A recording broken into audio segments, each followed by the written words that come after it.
ਮੈਨੂੰ ਸਹਿਯੋਗ ਨਹੀਂ ਦਿੱਤਾ ਜਾ ਰਿਹਾ, ਜਲੀਲ ਕੀਤਾ ਜਾ ਰਿਹਾ ਪੜਤਾਲ ਕਰਨ ਵੇਲੇ।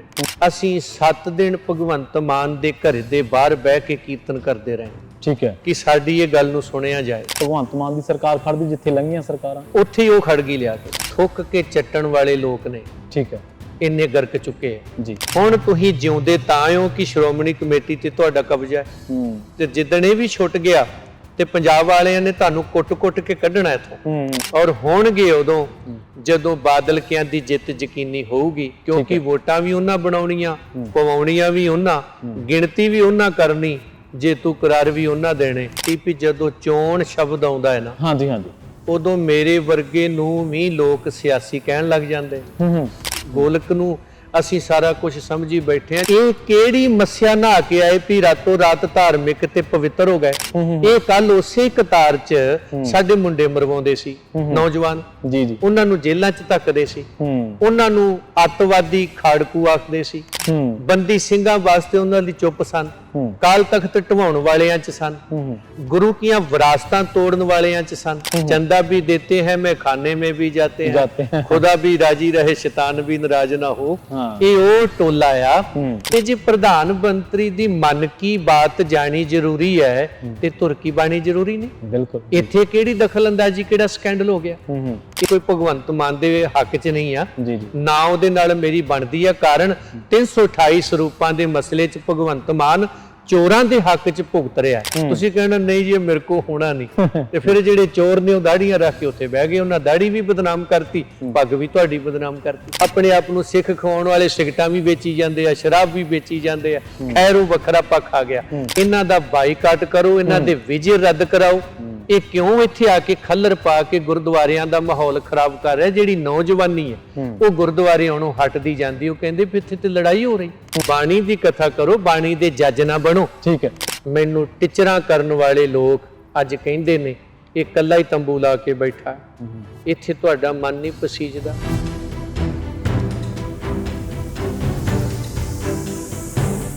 ਸਤਿ ਸ਼੍ਰੀ ਅਕਾਲ, ਤੁਸੀਂ ਜੁੜੇ ਹੋਏ ਹੋ ਪੰਜਾਬੀ ਰੇਡੀਓ USA ਦੇ ਨਾਲ ਤੇ ਮੈਂ ਹਾਂ ਪ੍ਰਵੀਨ ਸ਼ਰਮਾ। ਅੱਜ ਦੇ ਇਸ ਪ੍ਰੋਗਰਾਮ ਦੇ ਵਿੱਚ ਆਪਾਂ ਗੱਲਬਾਤ ਕਰਾਂਗੇ ਸਿੱਖ ਸਦਭਾਵਨਾ ਦਲ ਤੋਂ ਭਾਈ ਬਲਦੇਵ ਸਿੰਘ ਵਡਾਲਾ ਜੀ ਨਾਲ।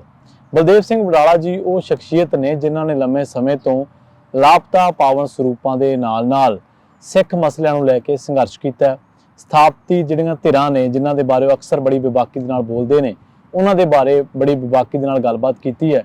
ਤੇ ਅੱਜ ਉਹ ਪੰਜਾਬੀ ਰੇਡੀਓ USA ਤੇ ਆਪਣੇ ਨਾਲ ਜੁੜਨਗੇ ਤੇ ਉਹਨਾਂ ਦੇ ਨਾਲ ਕਈ ਹੋਰ ਅਹਿਮ ਮਸਲਿਆਂ ਨੂੰ ਲੈ ਕੇ, ਸ਼੍ਰੋਮਣੀ ਗੁਰਦੁਆਰਾ ਪ੍ਰਬੰਧਕ ਕਮੇਟੀ ਦੇ ਚੋਣ ਨੂੰ ਲੈ ਕੇ, ਉਸ ਦੇ ਵਿੱਚ ਜੋ ਖਾਮੀਆਂ ਨੇ ਉਹਨਾਂ ਨੂੰ ਲੈ ਕੇ, ਲਾਪਤਾ ਪਾਵਨ ਸਰੂਪਾਂ ਨੂੰ ਲੈ ਕੇ, PTC ਦੇ ਪ੍ਰਸਾਰ ਨੂੰ ਲੈ ਕੇ, ਗੁਰਬਾਣੀ ਪ੍ਰਸਾਰ ਨੂੰ ਲੈ ਕੇ ਆਪਾਂ ਕਈ ਗੱਲਾਂ ਬਾਤਾਂ ਜਿਹੜੀਆਂ ਉਹ ਕਰਾਂਗੇ। ਜੁੜ ਚੁੱਕੇ ਨੇ ਭਾਈ ਸਾਹਿਬ ਤੇ ਉਹਨਾਂ ਦਾ ਇਸਤਕਬਾਲ ਕਰਦੇ ਹਾਂ, ਉਹਨਾਂ ਦਾ ਸਵਾਗਤ ਕਰਦੇ ਹਾਂ। ਭਾਈ ਸਾਹਿਬ ਸਤਿ ਸ਼੍ਰੀ ਅਕਾਲ। ਵਾਹਿਗੁਰੂ ਜੀ ਕਾ ਖਾਲਸਾ, ਵਾਹਿਗੁਰੂ ਜੀ ਕੀ ਫਤਿਹ ਜੀ। ਕਾਫੀ ਲੰਬੇ ਸਮੇਂ ਤੋਂ, ਜਦੋਂ ਤੋਂ ਖਾਸ ਕਰਕੇ ਆਪਾਂ ਦੇਖਦੇ ਹਾਂ ਕਿ ਪਿਛਲੇ 10 ਸਾਲਾਂ ਤੋਂ ਜਦੋਂ ਦੂਜੀ ਟਰਮ ਸ਼ੁਰੂ ਹੁੰਦੀ ਹੈ, ਪੰਥਕ ਰਾਜਨੀਤੀ ਦੇ ਵਿੱਚ, ਪੰਥਕ ਸਫਾਂ ਦੇ ਵਿੱਚ ਬਹੁਤ ਸਾਰੀਆਂ ਘਟਨਾਵਾਂ ਵਾਪਰ ਜਾਂਦੀਆਂ। ਡੇਰਾ ਸਿਰਸਾ ਮੁਖੀ ਨੂੰ ਮਾਫੀ ਆਉਂਦੀ ਹੈ, ਫਿਰ ਉਸ ਤੋਂ ਬਾਅਦ ਗੁਰਮੁਖ ਸਿੰਘ ਜੀ ਸਾਹਮਣੇ ਆਉਂਦੇ ਨੇ, ਬਹੁਤ ਸਾਰਾ ਵੱਡਾ ਘਟਨਾਕ੍ਰਮ ਵਾਪਰਦਾ। ਫਿਰ ਲਾਪਤਾ ਪਾਵਨ ਸਰੂਪਾਂ ਦੇ ਮਾਮਲੇ ਦੇ ਵਿੱਚ ਤੁਸੀਂ ਲਗਾਤਾਰ ਸਰਗਰਮ ਹੋ, ਔਰ ਜਿਹੜਾ ਇਹਨਾਂ ਨੇ ਦਾਅਵਾ ਕੀਤਾ ਉਹ ਦਾਅਵਾ ਵੀ ਮੈਂ ਤੁਹਾਨੂੰ ਪੜ੍ਹ ਕੇ ਸੁਣਾ ਦਿੰਦਾ ਕਿ 328 ਸਰੂਪ ਤਾਂ ਆਪਾਂ ਲਾਪਤਾ ਪਾਵਨ ਸਰੂਪਾਂ ਦਾ ਜ਼ਿਕਰ ਦੇਖਦੇ ਹੀ ਹਾਂ ਗੁਰੂ ਸਾਹਿਬ ਦੇ ਦਾ, ਪਰ ਇੱਕ ਐਡਵੋਕੇਟ ਈਸ਼ਰ ਸਿੰਘ ਨੇ ਜਿਨ੍ਹਾਂ ਦੀ 48 ਕਮੇਟੀ ਰਿਪੋਰਟ, ਜਿਹੜੀ 48 ਰਿਪੋਰਟ ਮੰਨਦੀ ਹੈ ਕਿ ਅਜੇ ਵੀ 2,04,536 ਅੰਗ ਜਿਹੜੇ ਨੇ ਉਹ ਗਾਇਬ ਨੇ। ਇਹਦਾ ਜਿਹੜਾ ਹਵਾਲਾ ਤੁਸੀਂ ਸਫਾ 213 ਤੇ ਦਿੱਤਾ ਭਾਈ ਸਾਹਿਬ, ਉਹਦੇ ਵਿੱਚ ਹੋਰ ਕੀ ਕੁਛ ਹੈ? ਈਸ਼ਰ ਸਿੰਘ ਜੀ ਐਡਵੋਕੇਟ ਜੀ, ਜਿਨ੍ਹਾਂ ਨੇ ਪੜਤਾਲ ਕੀਤੀ ਔਰ ਗਿਆਨੀ ਹਰਪ੍ਰੀਤ ਸਿੰਘ ਹੋਣਾ ਦੇ ਕਹਿਣ ਤੇ ਕੀਤੀ ਜੀ, ਸ਼੍ਰੋਮਣੀ ਗੁਰਦੁਆਰਾ ਪ੍ਰਬੰਧਕ ਕਮੇਟੀ ਦੇ ਰਾਹੀਂ ਕੀਤੀ ਜੀ, ਜਿਸ ਦੇ ਵਿੱਚ ਉਹਨਾਂ ਇਹ ਪਾਇਆ ਗਿਆ ਕਿ 328 ਸਰੂਪ ਸ੍ਰੀ ਗੁਰੂ ਗ੍ਰੰਥ ਸਾਹਿਬ ਮਹਾਰਾਜ ਜੀਆਂ ਦੇ ਲਾਪਤਾ ਨੇ ਜੀ, ਗਾਇਬ ਨੇ। ਠੀਕ ਹੈ। 9,92,886 ਅੰਗ ਅਣਅਧਿਕਾਰਤ ਛਾਪੇ ਗਏ, ਭਾਵ ਬਲੈਕ ਵਿੱਚ ਛਪੇ। ਠੀਕ ਹੈ। 2,04,536 ਅੰਗ ਸ੍ਰੀ ਗੁਰੂ ਗ੍ਰੰਥ ਸਾਹਿਬ ਜੀਆਂ ਦੇ ਇਹ ਵੀ ਲਾਪਤਾ ਨੇ। ਠੀਕ ਹੈ। 9,82,700 ਰੁਪਈਆ ਸਿਆਹੀ ਤੇ ਕਾਗਜ਼ ਦਾ ਭੇਟਾ ਦੇ ਰੂਪ ਵਿੱਚ ਉਹ ਖਾ ਗਏ। ਪੇਸ਼ ਨਹੀਂ ਗਈ ਸ਼ਬਦ ਵੀ ਖਾ ਜਾਂਦੇ। ਸੈਂਕੜੇ ਸਰੂਪ ਅੱਗ ਦੀ ਭੇਟ ਚੜ ਗਏ ਮਾੜੇ ਪ੍ਰਬੰਧਾਂ ਕਾਰਨ। ਠੀਕ ਹੈ ਗੁਰਦੁਆਰਾ ਰਾਮਸਰ ਸਾਹਿਬ ਵਿਖੇ ਜੀ। ਦੱਸੇ ਕੇਵਲ ਗਿਣਤੀ ਚ 9 ਗਏ। ਇਹ ਵਜ੍ਹਾ ਬਹੁਤ ਮਾੜੀ ਗੱਲ ਹੈ। ਹਾਂਜੀ 10 ਲੱਖ ਫਰਮੇ ਪ੍ਰਾਈਵੇਟ ਬੰਦਿਆਂ ਤੋਂ ਫੜੇ ਜਾਂਦੇ ਪਾਏ ਗਏ। ਠੀਕ ਹੈ। ਫਿਰ 61 ਸਰੂਪ ਸ੍ਰੀ ਗੁਰੂ ਗ੍ਰੰਥ ਸਾਹਿਬ ਜੀ ਦੇ ਅਣਅਧਿਕਾਰਤ ਭਾਵ ਬਲੈਕ ਵਿੱਚ ਤਿਆਰ ਕਰਕੇ ਉੱਥੇ ਦਾ ਜਿਹੜਾ ਸੁਪਰਵਾਈਜ਼ਰ ਕਵਲਜੀਤ ਸਿੰਘ ਸੀ ਉਹਨੂੰ ਦਿੱਤੇ ਜਾਂਦੇ ਆ। ਜੀ ਜੀ। ਔਰ ਉਸੇ ਵਕਤ ਇਹ ਵੀ ਉੱਥੇ ਵੇਖਣ ਚ ਆਉਂਦਾ ਆ ਕਿ 125 ਸਰੂਪ ਸ੍ਰੀ ਗੁਰੂ ਗ੍ਰੰਥ ਸਾਹਿਬ ਜੀ ਦੇ ਤਿਆਰ ਨੇ ਜਿਨ੍ਹਾਂ ਦੀਆਂ ਜਿਲਦਾਂ ਨਹੀਂ ਵੱਜੀਆਂ ਹੋਈਆਂ ਔਰ ਮਿੱਟੀ ਧੂੜ ਪਈ ਹੋਈ ਆ ਤੇ ਅਖਬਾਰਾਂ ਦੀ ਤਰ੍ਹਾਂ ਨੰਗੇ ਰੱਖੇ ਹੋਏ ਆ। ਉਹ ਅੱਛਾ। ਜਿਨ੍ਹਾਂ ਨੂੰ ਦੇਖ ਕੇ ਉਹ ਕਹਿੰਦੇ ਮੇਰਾ ਹਿਰਦਾ ਜਿਹੜਾ ਸੀ ਵਲੂੰਦਰਿਆ। ਨਾ ਬਰਦਾਸ਼ਤ ਯੋਗ ਇਹ ਗੱਲ ਸੀ ਜੀ ਜੀ, ਨਾ ਬਖਸ਼ਣ ਯੋਗ ਸੀ। ਜਿਸ ਤੇ ਉਹਨਾਂ ਨੇ ਕਿਹਾ ਕਿ ਫੌਜਦਾਰੀ ਮੁਕੱਦਮੇ ਕਰਕੇ ਇਹਨਾਂ ਲੋਕਾਂ ਤੇ ਇਹਨਾਂ ਨੂੰ ਸਜ਼ਾਵਾਂ ਦੇਣੀਆਂ ਬਣਦੀਆਂ ਨੇ, ਦਿੱਤੀਆਂ ਜਾਣ। ਉਹਨੇ ਉਹਦੀ ਸਿਫਾਰਿਸ਼ ਕਰ ਦਿੱਤੀ। ਠੀਕ ਹੈ। ਫਿਰ ਇੱਕ ਬੰਦਾ ਕੋਹਲੀ ਨਾਮ ਦਾ ਜਿਹੜਾ ਇਹਨਾਂ ਲਾਇਆ ਸੀਗਾ ਚਾਰਟਰਡ ਅਕਾਊਂਟੈਂਟ ਜਿਹਨੂੰ ਕਹਿ ਦਿੰਦੇ ਆ, ਲੇਖਾ ਜੋਖਾ ਕਰਨ ਵਾਲਾ, ਉਹਨੂੰ ਮਹੀਨੇ ਦੀ 10 ਲੱਖ ਰੁਪਈਆ ਇਹ ਤਨਖਾਹ ਦਿੰਦੇ ਰਹੇ। ਉਹ ਵੀ ਲਿਖਿਆ ਕਿ ਇਸ ਬੰਦੇ ਵੱਲ ਜਿੰਨੀ ਟੋਟਲ ਅਮਾਉਂਟ ਗਈ ਉਹਦੇ ਵਿੱਚੋਂ 75% ਇਹ ਵਸੂਲ ਕਰਕੇ ਦਰਬਾਰ ਸਾਹਿਬ ਦੇ ਖਜ਼ਾਨੇ 'ਚ ਜਮ੍ਹਾਂ ਕਰਾਈ ਜਾਏ। ਠੀਕ ਹੈ। ਔਰ ਇਹ ਘਟਨਾਕ੍ਰਮ ਜਿਹੜਾ ਹੈ ਕੇਵਲ 2015 ਤੋਂ 18 ਤੱਕ ਦਾ ਹੈ। ਅੱਗੇ ਮੇਰੇ ਹੱਥ ਖੜੇ ਨੇ, ਕਾਰਨ ਮੈਨੂੰ ਸਹਿਯੋਗ ਨਹੀਂ ਦਿੱਤਾ ਜਾ ਰਿਹਾ, ਜਲੀਲ ਕੀਤਾ ਜਾ ਰਿਹਾ ਪੜਤਾਲ ਕਰਨ ਵੇਲੇ। ਔਰ ਇਹ ਪੜਤਾਲ 1995 ਤੋਂ ਲੈ ਕੇ 15 ਤੱਕ ਤੇ 18 ਤੋਂ ਲੈ ਕੇ 23 ਤੱਕ ਦੀ ਜਿਹੜੀ ਆ ਉਹ ਪੈਂਡਿੰਗ ਪਈ ਹੋਈ ਆ। ਇਹ 3 ਸਾਲਾਂ ਦਾ ਜਿਹੜਾ ਘਟਨਾਕ੍ਰਮ ਹੈ ਸੰਗੀਨ ਅਪਰਾਧ ਹੈ। ਸੁਪਰੀਮ ਕੋਰਟ ਅਨੁਸਾਰ ਇਹ ਕ੍ਰਾਈਮ ਕੇਸ ਹੈ। ਠੀਕ ਹੈ। ਇਹਦੇ ਤੇ ਉਹ ਜਿਹੜਾ ਸੀਗਾ ਪਰਚੇ ਕਰਨ ਦੀ ਗੱਲ ਸ਼੍ਰੋਮਣੀ ਕਮੇਟੀ ਦੇ ਪ੍ਰਧਾਨਾਂ ਨੇ ਮੰਨੀ, ਅਕਾਲ ਤਖਤ ਦੇ ਇਹਨਾਂ ਨੇ ਜਿਹੜੇ ਇਹਨਾਂ ਦੇ ਜਥੇਦਾਰ ਨੇ ਗਿਆਨੀ ਹਰਪ੍ਰੀਤ ਸਿੰਘ ਇਹਨਾਂ ਨੇ ਮੰਨੀ। ਔਰ ਇਹਨਾਂ ਦਾ ਬਾਕੀ ਜਿਹੜਾ ਲਾਣਾ ਸੀ ਉਹਨਾਂ ਸਾਰਿਆਂ ਨੇ ਮੰਨੀ। ਮੰਨਣ ਤੋਂ ਬਾਅਦ ਜਦੋਂ ਇਹ ਯੂ ਟਰਨ ਮਾਰਨ ਲੱਗੇ, ਮੁਕਰਨ ਲੱਗੇ, ਉੱਥੇ ਸਿੱਖ ਜਥੇਬੰਦੀਆਂ ਨੇ ਇੱਕ ਮੋਰਚਾ ਵੀ ਲਾਇਆ ਜੀ, ਜਿਨ੍ਹਾਂ ਨੂੰ ਇਨਸਾਫ ਦੇਣ ਦੀ ਬਜਾਏ 40 ਦਿਨ ਬਾਅਦ ਉਹਨਾਂ ਦੀ ਕੁੱਟ ਮਾਰ ਕਰਕੇ ਕਿਸੇ ਨੂੰ ਹਸਪੀਟਲ ਪਹੁੰਚਾਇਆ, ਕਿਸੇ ਨੂੰ ਥਾਣੇ ਬੰਦ ਕਰਾਤਾ, ਕਿਸੇ ਨੂੰ ਜੇਲੇ ਭੇਜ ਦਿੱਤਾ। ਜਿਨ੍ਹਾਂ ਨੂੰ 10 ਦਿਨ ਡੀਕਣ ਤੋਂ ਬਾਅਦ ਅਸੀਂ 4 ਨਵੰਬਰ 2020 ਨੂੰ ਮੁੜ ਪੰਥਕ ਹੋਕੇ ਦੇ ਰੂਪ ਵਿੱਚ ਸ਼ੁਰੂਆਤ ਕੀਤੀ ਜੀ, ਜਿਸ ਦੇ ਲਈ ਕੈਪਟਨ ਤੱਕ ਵੀ ਗਏ, ਚੰਨੀ ਆ ਗਏ, ਇਹਨਾਂ ਤੱਕ ਵੀ ਗਏ। ਉਦੋਂ ਬਾਅਦ ਹੁਣ ਭਗਵੰਤ ਮਾਨ ਆ ਗਏ। ਆ ਜਿਹੜਾ ਅਗਸਤ ਦਾ ਮਹੀਨਾ ਆ, ਪਿਛਲੇ ਸਾਲ ਅਸੀਂ 7 ਦਿਨ ਭਗਵੰਤ ਮਾਨ ਦੇ ਘਰ ਦੇ ਬਾਹਰ ਬਹਿ ਕੇ ਕੀਰਤਨ ਕਰਦੇ ਰਹੇ। ਠੀਕ ਹੈ। ਕਿ ਸਾਡੀ ਇਹ ਗੱਲ ਨੂੰ ਸੁਣਿਆ ਜਾਏ। ਸੁਣਨੀ ਤਾਂ ਕੀ ਸੀ, 25 ਅਗਸਤ ਨੂੰ ਰਾਤ ਨੂੰ ਭਗਵੰਤ ਮਾਨ ਦੀ ਸਰਕਾਰ 800 ਬੰਦਾ ਪੁਲਿਸੀਆ ਲਿਆ ਕੇ ਤੇ ਸਾਨੂੰ ਐਵੇਂ ਚੁੱਕ ਕੇ ਖੜਦੇ ਨੇ ਜਿੱਦਾਂ ਪਤਾ ਨਹੀਂ ਉਹ ਕਿਤੇ ਅੱਤਵਾਦੀ ਫੜ ਲਏ ਹੋਣ। ਤੇ ਇੰਨੀ ਉਹਨਾਂ ਕੋ ਬਜ਼ੁਰਗ, ਕੋਈ ਮਾਤਾ, ਕੋਈ ਇਹ ਨਹੀਂ ਵੇਖਿਆ ਵੀ ਕੀ ਆ ਜਾਂ ਕਿੱਦਾਂ ਹੈ। ਬੜਾ ਦਰਿੰਦਗੀ ਜੀ ਵਾਲਾ ਇਹਨਾਂ ਦਾ ਉੱਥੇ ਸਲੂਕ ਸੀਗਾ ਜੀ। ਇਹ ਸਾਰਾ ਘਟਨਾਕ੍ਰਮ ਭਗਵੰਤ ਮਾਨ ਦੀ ਸਰਕਾਰ ਖੜਦੀ ਜਿੱਥੇ ਲੰਘੀਆਂ ਸਰਕਾਰਾਂ, ਉੱਥੇ ਹੀ ਉਹ ਖੜ ਗਈ ਲਿਆ ਕੇ। ਉਹਨੇ ਵੀ ਉਹੀ ਕੰਮ ਕਰ ਲਿਆ ਜੋ ਇੱਥੇ ਕੈਪਟਨ ਕਰ ਗਏ, ਬਾਦਲ ਕਰ ਗਏ। ਉਦੋਂ ਬਾਅਦ ਹੁਣ ਇਹ ਰਵਾਇਤੀ ਪਾਰਟੀਆਂ ਦੇ ਮਗਰ ਤੁਰਨਾ ਸ਼ੁਰੂ ਹੋਇਆ ਜੀ ਜੀ। ਹੁਣ ਸਾਲ ਤੋਂ ਉੱਪਰ ਸਮਾਂ ਹੋ ਗਿਆ ਭਗਵੰਤ ਮਾਨ ਹੋਣਾ ਦੀ ਸਰਕਾਰ ਬਣੀ ਨੂੰ। ਅੱਜ ਤੱਕ ਇਹਨਾਂ ਨੇ ਉਹਦੇ ਤੇ ਕੁਛ ਨਹੀਂ ਕਾਰਵਾਈ ਕੀਤੀ। ਇੱਥੋਂ ਪਤਾ ਲੱਗਦਾ ਹੈ ਕਿ ਪੰਜਾਬ ਵਿੱਚ ਜਮਹੂਰੀਅਤ ਦਾ ਘਾਣ, ਸੰਵਿਧਾਨ ਦੀ ਬਲੀ ਤੇ ਲਾ ਐਂਡ ਆਰਡਰ ਦੀਆਂ ਧੱਜੀਆਂ ਜੀ ਜੀ ਉੱਡ ਰਹੀਆਂ ਨੇ ਜੀ। ਤੇ ਇਹ 34 ਮਹੀਨੇ ਹੋ ਗਏ ਜੀ ਸਾਨੂੰ ਇਹ ਇਨਸਾਫ ਮੰਗਦਿਆਂ ਨੂੰ। ਅੱਜ ਵੀ ਅਸੀਂ ਉੱਥੇ ਪੰਥਕ ਹੋਕਾ ਜਿਹੜਾ ਸ਼ਾਂਤਮਈ ਢੰਗ ਨਾਲ ਦੇ ਰਹੇ ਆ ਤੇ ਗੁਰੂ ਕਿਰਪਾ ਕਰੇ ਕਿ ਸਾਨੂੰ ਸਤਿਗੁਰ ਸਫਲਤਾ ਬਖਸ਼ਣ ਜੀ ਜੀ। ਇਹ ਜਿਹੜੀ ਐਡਵੋਕੇਟ ਈਸ਼ਰ ਸਿੰਘ ਦੀ 45 ਰਿਪੋਰਟ ਹੈ ਜਿਹਦਾ ਤੁਸੀਂ ਜ਼ਿਕਰ ਕੀਤਾ, ਔਰ ਕਈ ਕੋਟ ਵੀ ਕੀਤੇ ਨੇ ਤੁਸੀਂ, ਮਤਲਬ ਇੰਨੇ ਲੱਖ ਇੰਨੇ ਹਜ਼ਾਰ ਜੀ। ਪਾਵਨ ਸਰੂਪਾਂ ਦੇ ਬਾਰੇ ਵੀ ਦੱਸਿਆ। ਇਹਦੇ ਤੇ ਬਾਅਦ ਚ ਕੋਈ ਕਾਰਵਾਈ ਸ਼੍ਰੋਮਣੀ ਗੁਰਦੁਆਰਾ ਪ੍ਰਬੰਧਕ ਕਮੇਟੀ ਵੱਲੋਂ ਹੋਈ ਜਾਂ ਸ੍ਰੀ ਅਕਾਲ ਤਖਤ ਸਾਹਿਬ ਵੱਲੋਂ ਕਿਹਾ ਗਿਆ ਕਿ ਇਸ ਬਾਬਤ ਕੁਝ? ਇਹਨਾਂ ਨੇ ਇਹ ਕਹਿ ਲਈਏ ਕਿ ਥੁੱਕ ਕੇ ਚੱਟਣ ਵਾਲੇ ਲੋਕ ਨੇ, ਠੀਕ ਹੈ ਇੰਨੇ ਗਰਕ ਚੁੱਕੇ ਆ। ਜੀ। ਕਹਿੰਦੇ ਸੀ ਫੌਜਦਾਰੀ ਮੁਕੱਦਮੇ ਦਰਜ ਕਰਾਂਗੇ, ਇਹਨਾਂ ਨੂੰ ਸਜ਼ਾਵਾਂ ਦੇਾਂਗੇ, ਇਹਨਾਂ ਦੇ ਕਾਨੂੰਨ ਸਖਤ ਬਣਾਵਾਂਗੇ, ਇਹਨਾਂ ਦੀਆਂ ਅਦਾਲਤਾਂ ਬੈਠਣਗੀਆਂ। ਇਸ ਤਰ੍ਹਾਂ ਦਾ ਕੁਝ ਨਹੀਂ ਹੋਇਆ। ਉਲਟਾ ਇਹ ਪਤਾ ਲੱਗਿਆ ਕਿ ਕੁਝ ਕੁ ਬੰਦਿਆਂ ਨੂੰ ਸਸਪੈਂਡ ਕਰਕੇ ਰੱਖਿਆ ਹੋਇਆ, ਕੁਝ ਦੇ ਕੋਲੋਂ ਪੈਸੇ ਜਮ੍ਹਾਂ ਕਰਾ ਲੈ, ਜੀ ਛੱਡਣ ਦੀ ਉਹ ਤਾਕ ਵਿੱਚ ਨੇ, ਪਰ ਉਹ ਦਾ ਨਹੀਂ ਲੱਗ ਰਿਹਾ ਕਿਉਂਕਿ ਅਸੀਂ ਉੱਥੇ ਬੈਠੇ ਹੋਏ ਹਾਂ। ਅੱਛਾ, ਇਹ ਬੜੇ ਚਿਰ ਤੋਂ ਇਹ ਚੱਲਿਆ ਆ ਰਿਹਾ ਕਿ ਜਿਹੜੀਆਂ ਵੀ ਧਿਰਾਂ ਉਸ ਪ੍ਰਬੰਧਨ ਨੂੰ ਚਲਾਉਂਦੀਆਂ ਨੇ, ਜਿਹੜਾ ਕਿ ਬੜਾ ਸਰਮੌਰ ਪ੍ਰਬੰਧਨ ਹੈ, ਸ਼੍ਰੋਮਣੀ ਗੁਰਦੁਆਰਾ ਪ੍ਰਬੰਧਕ ਕਮੇਟੀ ਜਾਂ ਸ੍ਰੀ ਅਕਾਲ ਤਖਤ ਸਾਹਿਬ ਦੇ ਜਥੇਦਾਰ ਸਾਹਿਬ, ਉਹਨਾਂ ਨੂੰ ਲਾਇਆ ਜਾਂਦਾ ਹੈ। ਉਸ ਪ੍ਰਬੰਧਨ ਦੀ ਬਾਬਤ ਬੜੇ ਲੰਬੇ ਚਿਰ ਤੋਂ ਹੀ ਉਹਦੇ ਤੇ ਕਿੰਤੂ ਹੋ ਰਿਹਾ, ਉਹਦੇ ਤੇ ਕਿੰਤੂ ਪ੍ਰੰਤੂ ਕੀਤਾ ਜਾ ਰਿਹਾ ਹੈ। ਬਹੁਤ ਲੋਕ ਇੱਥੋਂ ਤੱਕ ਕਿ ਕਾਂਗਰਸ ਤੇ ਵੀ ਦੋਸ਼ ਲੱਗੇ ਕਿ ਇਹਨਾਂ ਨੇ ਵੀ ਦਖਲਅੰਦਾਜ਼ੀ ਕਰਨ ਦੀ ਕੋਸ਼ਿਸ਼ ਕੀਤੀ। ਬਾਵਜੂਦ ਇਸ ਦੇ ਉਹਦਾ ਬਦਲ ਹਾਲੇ ਤੱਕ ਕਿਉਂ ਨਹੀਂ ਤਿਆਰ ਹੋਇਆ ਕਿ ਐਸਜੀਪੀਸੀ ਦੀਆਂ ਚੋਣਾਂ ਨਹੀਂ ਹੋ ਰਹੀਆਂ ਜਾਂ ਚੋਣਾਂ ਦੇ ਵਿੱਚ ਦੂਜਾ ਧੜਾ ਨਹੀਂ ਆ ਰਿਹਾ? ਇਹਦਾ ਕੀ ਕਾਰਨ?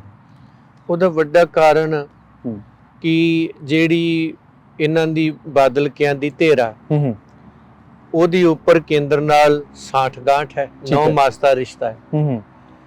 ਹੁਣ ਜਦੋਂ ਬਾਦਲ ਕੇ ਚਾਹਣਗੇ ਸ਼੍ਰੋਮਣੀ ਕਮੇਟੀ ਦੀ ਚੋਣ ਹੋਊਗੀ, ਜਦੋਂ ਨਹੀਂ ਚਾਹਣਗੇ ਉਦੋਂ ਨਹੀਂ ਹੋਊਗੀ। ਪਰ ਸੁਣਨ ਚ ਤਾਂ ਆ ਰਿਹਾ ਕਿ ਛੇਤੀ ਹੋ ਸਕਦੀ ਹੈ। ਇਹ ਤਾਂ ਹਾਲ ਦੀ ਘੜੀ ਇਹ ਕਹਿ ਸਕਦੇ ਆ ਕਿ ਭਾਜਪਾ ਨੇ ਉਹ ਤੀਰ ਛੱਡਿਆ। ਅੱਛਾ, ਇੱਕ ਤੀਰ ਤੇ ਕਈ ਨਿਸ਼ਾਨੇ। ਠੀਕ ਹੈ, ਕਿ ਜਿਹੜੇ ਬਾਦਲ ਵਿਰੋਧੀ ਨੇ ਉਹਨਾਂ ਦੀਆਂ ਵੋਟਾਂ ਤਾਂ ਲਈਆਂ ਜਾ ਸਕਦੀਆਂ ਨੇ ਵੀ ਸ਼੍ਰੋਮਣੀ ਕਮੇਟੀ ਤੁਹਾਨੂੰ ਦੇਾਂਗੇ, ਸਾਡੇ ਨਾਲ ਚੱਲੋ।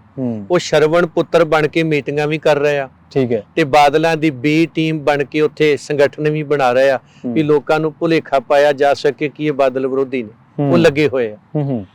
ਦੂਸਰੇ ਪਾਸੇ ਉਹਨਾਂ ਬਾਦਲਾਂ ਨੂੰ ਵੀ ਦਬਲ ਲਿਆ ਵੀ ਤੁਸੀਂ ਅੱਖਾਂ ਨਾ ਵਿਖਾ ਸਕੋ ਵੀ ਤੁਸੀਂ 92 ਸੀਟਾਂ ਤੋਂ 2 ਤੇ ਆ ਗਏ ਹੋ।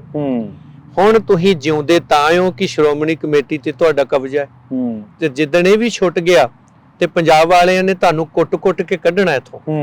ਇਸ ਲਈ ਉਹਨਾਂ ਨੂੰ ਇਹ ਡਰ ਪਾ ਕੇ ਨਾਲ ਜੋੜਨਾ ਹੈ, ਉਹਨਾਂ ਨੂੰ ਗੋਲਕ ਦਾ ਝਾਂਸਾ ਦੇ ਕੇ ਜੋੜਨਾ ਹੈ।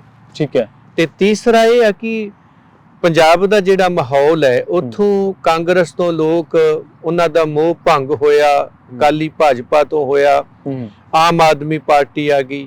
ਹੁਣ ਇਹਨਾਂ ਨੂੰ ਵੇਖ ਕੇ ਵੀ ਕਿਤੇ ਨਾ ਕਿਤੇ ਪੰਜਾਬ ਦੇ ਲੋਕ ਜਿਹੜੇ ਨੇ ਥਿੜਕ ਰਹੇ, ਤੇ ਉਹਨਾਂ ਦੇ ਮਨਾਂ 'ਚ ਇਹ ਹੈ ਵੀ ਸਿੱਖਾਂ ਨੂੰ ਗੋਲਕ ਦੀ ਲੜਾਈ 'ਚ ਲਾਈ ਰੱਖੋ, ਇਹ ਕਿਧਰੇ ਚੌਥੀ ਧਿਰ ਖੜੀ ਕਰਨ ਦੀ ਗੱਲ ਨਾ ਕਰ ਦੇਣ। ਜੇ ਉਹ ਹੋ ਗਈ ਤੇ ਹੋ ਸਕਦਾ ਹੈ ਕਿ ਪੰਜਾਬ ਦੇ ਵਿੱਚ ਕੁਝ ਹੋਰ ਬਦਲਾਅ ਦਾ ਬਦਲ ਬਣ ਦੀ ਗੱਲ ਆ ਜਾਏ। ਠੀਕ ਹੈ। ਇਸ ਲਈ ਇਹਨਾਂ ਸਾਰਿਆਂ ਨੂੰ ਰੋਕਣ ਦਾ ਇੱਕੋ ਢੰਗ ਹੈ। ਔਰ ਅੱਗੇ ਵੀ ਕਈ ਸਾਲ ਇਲੈਕਸ਼ਨ ਨਹੀਂ ਹੋਏ, ਹੁਣ ਵੀ ਨਹੀਂ ਹੋਣਗੇ, ਔਰ ਹੋਣਗੇ ਉਦੋਂ ਜਦੋਂ ਬਾਦਲਕਿਆਂ ਦੀ ਜਿੱਤ ਯਕੀਨੀ ਹੋਊਗੀ, ਕਿਉਂਕਿ ਵੋਟਾਂ ਵੀ ਉਹਨਾਂ ਬਣਾਉਣੀਆਂ, ਪਵਾਉਣੀਆਂ ਵੀ ਉਹਨਾਂ, ਗਿਣਤੀ ਵੀ ਉਹਨਾਂ ਕਰਨੀ, ਜੇਤੂ ਕਰਾਰ ਵੀ ਉਹਨਾਂ ਦੇਣੇ, ਤੇ ਉਹ ਸਾਰਾ ਲਾਣਾ ਤਾਣਾ ਬਾਣਾ ਜਿਹੜਾ ਸੀ ਉਹ ਇੱਕ ਥਾਂ ਤੇ ਘੁੰਮਦਾ ਹੈ। ਅੱਛਾ, ਇਹ ਕੀ ਕਾਰਨ ਹੈ ਕਿ ਬਹੁਤ ਸਾਰੀਆਂ ਧਿਰਾਂ ਉਸ ਪ੍ਰਬੰਧਨ ਦੇ ਵਿੱਚ ਜਿਹੜੀ ਧਿਰ ਹੈ ਇਸ ਵੇਲੇ, ਧਾਮੀ ਸਾਹਿਬ ਨੇ ਜਾਂ ਗਿਆਨੀ ਰਘਬੀਰ ਸਿੰਘ ਜੀ ਨੇ, ਉਹਨਾਂ ਦੇ ਨਾਲ ਸਹਿਮਤ ਨੇ, ਉਹਨਾਂ ਦੇ ਨਾਲ ਇੱਕ ਸੁਰ ਨੇ, ਪਰ ਬਾਵਜੂਦ ਇਸ ਦੇ ਉਹ ਧਿਰਾਂ ਕਦੇ ਵੀ ਸੰਗਠਿਤ ਨਹੀਂ ਹੋ ਸਕੀਆਂ। ਬਾਈਬਲ ਕਲਾਂ ਦਾ ਮੋਰਚਾ ਲੱਗਦਾ ਆਪਾਂ ਦੇਖਿਆ, ਪੰਥਕ ਮਸਲਿਆਂ ਉੱਤੇ ਤੁਸੀਂ ਅੰਮ੍ਰਿਤਸਰ ਦੇ ਵਿੱਚ ਮੋਰਚਾ ਲਾਈ ਰੱਖਿਆ, ਮੋਹਾਲੀ ਦੇ ਵਿੱਚ ਆਪਾਂ ਮੋਰਚਾ ਲੱਗਿਆ ਦੇਖਿਆ, ਔਰ ਇੱਕ ਸਮਾਂ ਤਾਂ ਐਸਾ ਸੀਗਾ ਮੇਰੇ ਖਿਆਲ ਦੇ ਵਿੱਚ ਜਨਵਰੀ ਫਰਵਰੀ ਜਾਂ ਮਾਰਚ ਦੇ ਵਿੱਚ ਕਿ ਤਿੰਨੇ ਮੋਰਚੇ ਹੀ ਚੱਲ ਰਹੇ ਸੀਗੇ, ਸਾਰੇ ਥਾਈਂ ਸੰਘਰਸ਼ ਹੋ ਰਿਹਾ ਸੀ। ਬਾਅਦ ਦੇ ਵਿੱਚ ਇਹ ਵੀ ਕਿਹਾ ਗਿਆ, ਲੁਧਿਆਣੇ ਦੇ ਵਿੱਚ ਮੀਟਿੰਗ ਵੀ ਹੋਈ ਸ਼ਾਇਦ ਜਥੇਬੰਦੀਆਂ ਦੀ ਸਾਰੀਆਂ ਦੀ, ਕਿ ਆਪਾਂ ਪੰਥਕ ਸ਼ਕਤੀ ਜਿਹੜੀ ਖਿੰਡਰੀ ਹੋਈ ਆ ਉਹਨੂੰ ਇੱਕ ਥਾਂ ਇਕੱਠੀ ਕਰੀਏ। ਜੀ, ਇੰਨੇ ਸੁਹਿਰਦ ਯਤਨ ਹੋਣ ਦੇ ਬਾਵਜੂਦ ਵੀ ਇਹ ਸ਼ਕਤੀ ਕਿਉਂ ਨਹੀਂ ਹਜੇ ਤੱਕ ਅੱਗੇ ਚੱਲ ਸਕੀ? ਉਹਦਾ ਵੱਡਾ ਕਾਰਨ ਇਹ ਵੀ ਹੈ ਕਿ ਸਾਡੇ ਦਿਲ ਦਿਮਾਗ 'ਚ ਇਲੈਕਸ਼ਨ ਸਿਸਟਮ ਜਾਂ ਚੋਣਾਂ ਨਾ ਲੈ ਕੇ ਇੰਨੀ ਕੁ ਗਲਤ ਚੀਜ਼ ਫਸਾ ਦਿੱਤੀ ਵੀ ਜਦੋਂ ਚੋਣ ਸ਼ਬਦ ਆਉਂਦਾ ਹੈ ਨਾ, ਉਦੋਂ ਮੇਰੇ ਵਰਗੇ ਨੂੰ ਵੀ ਲੋਕ ਸਿਆਸੀ ਕਹਿਣ ਲੱਗ ਜਾਂਦੇ, ਤੇ ਜਦੋਂ ਚੋਣ ਸ਼ਬਦ ਆਉਂਦਾ ਹੈ ਤੇ ਉਦੋਂ ਇਹ ਲਾਣੇ ਨੂੰ ਵੀ ਧਾਰਮਿਕ ਕਹਿਣ ਲੱਗ ਜਾਂਦੇ ਜਿਹੜੇ ਸਿਆਸੀ ਨੇ। ਉਹ ਸਾਨੂੰ ਇੰਨਾ ਕੁ ਉਲਝਾ ਦਿੱਤਾ ਹੈ। ਜਦ ਕਿ ਤੁਸੀਂ ਸਿਲੈਕਸ਼ਨ ਕਰੋ ਜਾਂ ਇਲੈਕਸ਼ਨ, ਇਹ ਮੈਨੇ ਨਹੀਂ ਰੱਖਦਾ। ਜੀ ਮੈਨੇ ਇਹ ਰੱਖਦਾ ਹੈ ਕਿ ਇਲੈਕਸ਼ਨ ਕਰਕੇ, ਸਿਲੈਕਸ਼ਨ ਕਰਕੇ ਸਾਡਾ ਨਿਸ਼ਾਨਾ ਇੱਕ ਹੋਣਾ ਚਾਹੀਦਾ ਹੈ, ਪੈਮਾਨਾ ਇੱਕ ਹੋਣਾ ਚਾਹੀਦਾ ਹੈ, ਜੀ ਜੀ ਏਜੰਡਾ ਇੱਕ ਹੋਣਾ ਚਾਹੀਦਾ ਹੈ। ਉੱਥੇ ਆ ਕੇ ਇਹ ਜਿਹੜੀਆਂ ਧਿਰਾਂ ਨੇ ਇਹ ਇੱਥੋਂ ਥਿੜਕਦੀਆਂ ਨੇ। ਜੀ ਉੱਥੋਂ ਸਾਫ਼ ਹੈ ਕਿ ਇੱਕ ਧਿਰਾਂ ਸੈਂਟਰ ਨੇ ਪੈਦਾ ਕੀਤੀਆਂ, ਜੀ ਜੀ ਉਹਦੀਆਂ ਪੈਦਾ ਕੀਤੀਆਂ ਧਿਰਾਂ ਨੇ ਇੱਕ ਥੱਲੇ ਹੋਰ ਧਿਰਾਂ ਪੈਦਾ ਕੀਤੀਆਂ ਹੋਈਆਂ, ਠੀਕ ਹੈ, ਜਿਹੜੀਆਂ ਲੈਵਲ ਲਾਉਂਦੀਆਂ ਨੇ ਵੀ ਗਦਾਰ ਕੌਣ ਤੇ ਪੰਥਕ ਕੌਣ, ਕਿਹੜੇ ਬਿਆਨ ਨਾਲ ਕਿਹਨੂੰ ਸੁੱਟਣਾ ਤੇ ਕਿਹਨੂੰ ਚੁੱਕਣਾ ਹੈ। ਉੱਥੇ ਉਹ ਇਲੈਕਸ਼ਨ ਸਿਸਟਮ 'ਚ ਜਾਣ ਨੂੰ ਤਿਆਰ ਨਹੀਂ ਹੋਣਗੀਆਂ। ਚਾਹੇ ਤੁਸੀਂ ਕਿਸਾਨੀ ਮੋਰਚੇ 'ਚ ਲੈ ਜਾਓ। ਜੀ ਜੀ ਹੁਣ ਕਿਸਾਨੀ ਮੋਰਚੇ ਦੇ ਵਿੱਚ ਬੇਨਤੀ ਕੀਤੀ ਸੀ ਕਿ ਜਿੱਡਾ ਵੱਡਾ ਉਹ ਸੰਗਠਨ ਸੀ ਵੀ ਕਹਿ ਦਿਓ ਇਸ ਵਾਰ ਕਿਸਾਨਾਂ ਦੀ ਸਰਕਾਰ ਕੀ ਜਾਂਦਾ ਹੈ, ਬਣਾ ਕੇ ਦੱਸ ਦਿਓ ਵੀ ਜੇ ਕਿਸਾਨ ਬਾਕੀਆਂ ਦੇ ਢਿੱਡ ਭਰ ਸਕਦੇ ਆ ਤੇ ਸਰਕਾਰ ਕਿਉਂ ਨਹੀਂ ਚਲਾ ਸਕਦੇ। ਪਰ ਉੱਥੇ ਜਿਹੜੇ ਆਗੂ ਬੈਠੇ ਸੀ ਉਸ ਵਕਤ ਕਹਿੰਦੇ ਜੀ ਨਹੀਂ, ਇਹ ਨਹੀਂ ਹੋ ਸਕਦਾ। ਪਰ ਮਗਰੋਂ ਸਰਕਾਰ ਦੇ ਕਹਿਣ ਤੇ ਕੁਛ ਨੇ ਹੋਰ ਕੁਛ ਵੀ ਕੀਤਾ। ਇਸੇ ਤਰ੍ਹਾਂ ਜੇ ਕੇਜਰੀਵਾਲ ਨੂੰ ਵੇਖੋ ਜਾਂ ਅੰਨਾ ਹਜ਼ਾਰੇ ਨੂੰ ਵੇਖੋ ਤੇ ਹੋਰ ਨੇ, ਉਹਨਾਂ ਧਰਨਿਆਂ 'ਚ ਜਾ ਕੇ ਮੁੱਖ ਮੰਤਰੀ ਬਣਨ ਦਾ ਨਿਸ਼ਾਨਾ ਮਿੱਥਿਆ ਸੀ, ਪੂਰਾ ਕਰ ਲਿਆ। ਸਾਡੇ ਵਾਲੇ 40 ਸਾਲ ਤੋਂ ਅਜੇ ਵੀ ਧਰਨੇ ਲਾਈ ਜਾਂਦੇ ਆ। ਕਾਰਨ ਅਸੀਂ ਨਾ ਸਿਲੈਕਸ਼ਨ ਦੀ ਲੜਾਈ ਲੜ ਰਹੇ ਹਾਂ, ਨਾ ਇਲੈਕਸ਼ਨ ਦੀ ਲੜ ਰਹੇ ਹਾਂ। ਅਸੀਂ ਕੇਵਲ ਤੇ ਕੇਵਲ ਆਪਸੀ ਭਰਾ ਮਾਰੂ ਜੰਗ 'ਚ ਪੈ ਗਏ ਆ। ਇੱਕ ਗੋਲਕ ਨੂੰ ਅਸੀਂ ਸਾਰਾ ਕੁਝ ਸਮਝੀ ਬੈਠੇ ਆ, ਜਦ ਕਿ ਗੋਲਕ ਸਾਡਾ ਉਹ ਲੜਾਈ ਦਾ ਹਿੱਸਾ ਨਹੀਂ ਆ। ਚੌਧਰਾਂ, ਕੁਰਸੀਆਂ, ਪ੍ਰਧਾਨਗੀਆਂ ਇਹ ਮੈਨੇ ਨਹੀਂ ਰੱਖਦੀਆਂ। ਉੱਥੇ ਨਿਸ਼ਾਨਾ, ਪੈਮਾਨਾ, ਏਜੰਡਾ ਅੱਜ ਵੀ ਉਹ ਧਿਰਾਂ ਦੇ ਵਿੱਚ ਤੁਸੀਂ ਰੱਖ ਕੇ ਦੇਖ ਲਓ ਤੇ ਨਾਲੇ ਥੱਲੇ ਇੱਕ ਲਾਈਨ ਲਿਖ ਦਿਓ ਵੀ ਜਿਹੜਾ ਇਹਦੇ ਤੋਂ ਭੱਜੂ ਸਾਨੂੰ ਉਹਦਾ ਕਤਲ ਕੇਸ ਮਾਫ ਹੋਊ ਜੀ, ਐਗਰੀਮੈਂਟ ਲਿਖ ਦਿਓ, ਠੀਕ ਹੈ। ਫਿਰ ਦੇਖ ਲਓ ਵੀ ਕਿੰਨੇ ਤਰਦੇ ਉੱਥੇ। ਇਹ ਵੱਡਾ ਕਾਰਨ ਹੈ ਕਿ ਅਸੀਂ ਗੱਲ ਤਾਂ ਕਰ ਰਹੇ ਹਾਂ ਪਰ ਅੰਦਰ ਕਿਤੇ ਨਾ ਕਿਤੇ ਬੇਈਮਾਨੀ ਪਾਲੀ ਬੈਠੇ ਆ ਵੀ ਜਿਹੜੇ ਤੇ ਜਿੱਥੇ ਕੌਮ ਸੋਚ ਰਹੀ ਹੈ, ਪੰਥ ਸੋਚ ਰਿਹਾ ਹੈ, ਉੱਥੇ ਜਾਣ ਤੋਂ ਇਹ ਅਸਮਰੱਥ ਨੇ। ਜੀ ਜੀ ਅੱਛਾ, ਇੱਕ ਗੱਲ ਹੋਰ ਹੈ ਕਿ ਹੁਣ ਜਦੋਂ ਐਸਜੀਪੀਸੀ ਦੀਆਂ ਚੋਣਾਂ ਹੋਈਆਂ, ਸਿੱਖ ਸਦਭਾਵਨਾ ਦਲ ਚੋਣ ਲੜੇਗਾ ਤੇ ਜਿਹੜੀਆਂ ਦੂਜੀਆਂ ਧਿਰਾਂ ਨੇ ਜਿਵੇਂ ਜਗੀਰ ਕੌਰ ਜੀ ਆਏ ਨੇ, ਉਹਨਾਂ ਨੇ ਸ਼੍ਰੋਮਣੀ ਅਕਾਲੀ ਦਲ ਤੋਂ ਵੱਖ ਹੋ ਗਏ। ਐਚਐਸ ਫੂਲਕਾ ਬਾਰੇ ਸੁਣਦੇ ਆ ਕਿ ਉਹ ਵੀ ਸ਼ਾਇਦ ਆ ਸਕਦੇ ਨੇ ਇਸ ਰਾਜਨੀਤੀ ਦੇ ਵਿੱਚ, ਧਾਰਮਿਕ ਰਾਜਨੀਤੀ ਦੇ ਵਿੱਚ। ਕਿਹੜੇ ਸਮੇਂ ਦੇ ਵਿੱਚ ਇਹ ਚੋਣ ਹੋ ਸਕਦੀ ਹੈ ਤੇ ਕਿਸ ਦੂਜੀਆਂ ਧਿਰਾਂ ਜਿਹੜੀਆਂ ਕਿ ਜਿਹੜੀ ਸਥਾਪਿਤ ਧਿਰ ਹੈ ਜਿਹਨੂੰ ਤੁਸੀਂ ਕਹਿੰਦੇ ਹੋ ਕਿ ਕਾਬਜ਼ ਧਿਰ ਕਹਿੰਦੇ ਹੋ, ਉਸ ਵਿਰੁੱਧ ਇਕੱਠੀਆਂ ਹੋ ਕੇ ਵੀ ਕੋਈ ਪਲੇਟਫਾਰਮ ਆ ਸਕਦਾ ਜਾਂ ਨਹੀਂ? ਦੇਖੋ, ਕਾਬਜ਼ ਧਿਰ ਨੇ ਆਪਣੇ ਮਰਨ ਤੋਂ ਪਹਿਲਾਂ ਅਗਲੀ ਧਿਰ ਖੜੀ ਕਰ ਦਿੱਤੀ ਹੈ, ਠੀਕ ਹੈ, ਆਪਣੇ ਚੋਂ ਹੀ ਕੱਢ ਕੇ। ਅੱਛਾ, ਤੇ ਸਾਡਾ ਨਾਲ ਹੀ ਜੋੜਦੇ ਆ, ਸਾਡਾ ਅਗਲਾ ਸਰਵਨਾਸ਼ ਇਹਨਾਂ ਨੇ ਕਰਨਾ ਹੈ, ਠੀਕ ਹੈ, ਵੀ ਇੱਕ ਪੀੜ੍ਹੀ ਹੋਰ ਰੋੜ ਦਿਓ। ਇੱਕੋ ਰੋੜ ਗਿਆ, ਕਈ ਰੋੜ ਗਏ, ਹੁਣ ਅਗਲੀ ਪੀੜ੍ਹੀ ਨੂੰ ਗੁੰਮਰਾਹ ਕਰਨਾ, ਲੁੱਟਣਾ, ਕੁੱਟਣਾ, ਇਹ ਕਿਹੜੀ ਮੱਸਿਆ ਨਹਾ ਕੇ ਆਏ ਵੀ ਰਾਤੋਂ ਰਾਤ ਧਾਰਮਿਕ ਤੇ ਪਵਿੱਤਰ ਹੋ ਗਏ। ਇਹ ਕੱਲ ਉਸੇ ਕਤਾਰ 'ਚ ਸਾਡੇ ਮੁੰਡੇ ਮਰਵਾਉਂਦੇ ਸੀ, ਨੌਜਵਾਨ ਜੀ ਜੀ, ਉਹਨਾਂ ਨੂੰ ਜੇਲ੍ਹਾਂ 'ਚ ਧੱਕਦੇ ਸੀ, ਉਹਨਾਂ ਨੂੰ ਅੱਤਵਾਦੀ ਖਾੜਕੂ ਆਖਦੇ ਸੀ, ਬੰਦੀ ਸਿੰਘਾਂ ਵਾਸਤੇ ਉਹਨਾਂ ਦੀ ਚੁੱਪ ਸਨ, ਕਾਲ ਤਖਤ ਢਵਾਉਣ ਵਾਲਿਆਂ 'ਚ ਸਨ, ਗੁਰੂ ਕੀਆਂ ਵਿਰਾਸਤਾਂ ਤੋੜਨ ਵਾਲਿਆਂ 'ਚ ਸਨ, ਗੁਰੂ ਕੀਆਂ ਗੋਲਕਾਂ ਚੋਰੀ ਕਰਨ ਵਾਲਿਆਂ ਵਿੱਚ ਸਨ, ਗੁਰੂ ਕੀਆਂ ਜ਼ਮੀਨਾਂ ਵੇਚਣ ਦੇ ਹੱਕ ਵਿੱਚ ਸਨ, ਗੁਰੂ ਕੇ ਇਤਿਹਾਸ ਨੂੰ ਵਿਗਾੜਨ ਦੇ ਵਿੱਚ ਸਨ। ਇਹਨਾਂ ਨੇ ਸ਼੍ਰੋਮਣੀ ਕਮੇਟੀ ਦੇ ਟੁਕੜੇ ਕਰ ਦਿੱਤੇ, ਜਿਹੜੀ ਉਦੋਂ ਪਾਕਿਸਤਾਨ ਵੀ ਨਹੀਂ ਸੀ ਬਣਿਆ, ਉਹ ਤੇ ਸਾਰੇ ਅਕਾਲ ਤਖਤ ਸਾਹਿਬ ਦੀ ਛਤਰ ਛਾਇਆ ਹੇਠ ਸੀ। ਉਹ ਸਾਰਾ ਖਤਮ ਕਰਨ ਵਾਲਿਆਂ ਦੇ ਹੱਕ 'ਚ ਭੁਗਤਣ ਵਾਲੇ ਲੋਕ, 328 ਸਰੂਪ ਚੋਰਾਂ ਦੇ ਹੱਕ ਵਿੱਚ ਭੁਗਤਣ ਵਾਲੇ ਅੱਜ ਕਿਹੜੇ ਮੱਸਿਆ ਨਹਾ ਕੇ ਪੰਥਕ ਬਣ ਗਏ ਤੇ ਜਿਹੜੇ ਅੱਜ ਉਹਨਾਂ ਨਾਲ ਮੀਟਿੰਗਾਂ ਕਰ ਰਹੇ ਨੇ, ਇਹ ਕਿਹੜੇ ਮੂੰਹ ਨਾਲ ਜਾ ਕੇ ਕਰ ਰਹੇ ਵੀ ਕੱਲ ਉਹ ਉਧਰ ਸੀ, ਅੱਜ ਇੱਧਰ, ਚੰਦਾ ਵੀ ਦੇਤੇ ਹੈ ਮੈਂ ਖਾਨੇ में भी जाते हैं, खुदा भी राजी रहे शैतान भी नाराज ना हो। ਇਹ ਉਹ ਟੋਲਾ ਆ ਜਿਹੜਾ ਕੁਰਸੀ ਪੈਸੇ ਨੂੰ ਵੇਖ ਕੇ ਵਿਰੋਧੀ ਵੀ ਹੈ ਤੇ ਮਿੱਤਰ ਵੀ ਹੈ। ਕੁਰਸੀ ਪੈਸੇ ਨੂੰ ਮੁੱਖ ਰੱਖ ਕੇ ਪੰਥਕ ਵੀ ਹੈ ਤੇ ਸਿਆਸੀ ਵੀ ਹੈ। ਇਹ ਉਹ ਕਰਦੇ ਨੇ ਗੱਲ ਕਿ ਬਾਤ वो करें जिसके 100 पहलू हो, बात बदलने के लिए कोई तो होगा। ਅੱਛਾ, ਇੱਥੇ ਹੁਣ ਸਾਨੂੰ ਅਕਲ ਤੋਂ ਕੰਮ ਲੈਣ ਦੀ ਲੋੜ ਹੈ। ਠੀਕ ਹੈ। ਅੱਛਾ, ਇੱਕ ਗੱਲ ਹੋਰ ਹੈ ਕਿ ਜਦੋਂ ਆਪਾਂ ਗੱਲਬਾਤ ਕਰਦੇ ਆਂ ਗੁਰਦੁਆਰਾ ਸਾਹਿਬ ਦੇ ਪ੍ਰਬੰਧਨ ਨੂੰ ਲੈ ਕੇ ਜੀ, ਜਦੋਂ ਆਪਾਂ ਇਹਨਾਂ ਦੇ ਚੋਣ ਸਿਸਟਮ ਨੂੰ ਲੈ ਕੇ ਗੱਲਬਾਤ ਕਰਦੇ ਆਂ, ਜਿਵੇਂ ਤੁਸੀਂ ਜ਼ਿਕਰ ਕਰਕੇ ਹਟੋ ਕਿ ਉਹ ਇੱਕ ਕੇਂਦਰੀ ਧਿਰ ਹੈ ਜਿਨ੍ਹਾਂ ਨੇ ਗਾਂਹ ਬੰਦੇ ਛੱਡੇ ਹੋਏ ਆ, ਜਿਵੇਂ ਤੁਸੀਂ ਦੱਸਦੇ ਹੋ। ਤੁਸੀਂ ਤੇ ਹੋਰ ਕੁਝ ਧਿਰਾਂ ਤਾਂ ਉਹਨਾਂ ਨੂੰ ਮੁੱਢੋਂ ਹੀ ਰੱਦ ਕਰ ਦਿੰਦੀਆਂ ਨੇ ਜਿਹੜੀਆਂ ਇਸ ਵੇਲੇ ਸਥਾਪਿਤ ਧਿਰ ਹੈ। ਪਰ ਮੈਂ ਅਸਲ ਦੇ ਵਿੱਚ ਇਸ ਗੱਲ ਤੇ ਆਉਣਾ ਚਾਹੁੰਦਾ ਵਾਂ ਕਿ ਜਿਵੇਂ ਹੁਣ ਗੁਰਬਾਣੀ ਪ੍ਰਸਾਰਣ ਦਾ ਮਸਲਾ ਸੀ ਜੀ, ਸਾਲਾਂ ਤੋਂ ਇੱਕੋ ਹੀ ਮੰਗ ਸੀ ਕਿ ਇਸ ਜਿਹੜਾ ਪ੍ਰਸਾਰਣ ਆ ਅਨੰਦਪੁਰ ਸਾਹਿਬ ਦੇ ਮਤੇ ਦਾ ਵੀ ਜ਼ਿਕਰ ਹੈ ਕਰਦੇ ਆ ਲੋਕ, ਉਹਦੇ ਵਿੱਚ ਵੀ ਇਸ ਗੱਲ ਦਾ ਮੱਦ ਹੈਗੀ ਹੈ। ਇਹ ਸੰਤ ਜਰਨੈਲ ਸਿੰਘ ਜੀ ਭਿੰਡਰਾਂ ਵਾਲੇ ਵੀ ਇਹ ਗੱਲ ਕਰਦੇ ਰਹੇ ਆ ਕਿ ਇੱਥੇ ਲੱਗਣਾ ਚਾਹੀਦਾ ਹੈ, ਪ੍ਰਸਾਰਣ ਹੋਣਾ ਚਾਹੀਦਾ ਹੈ।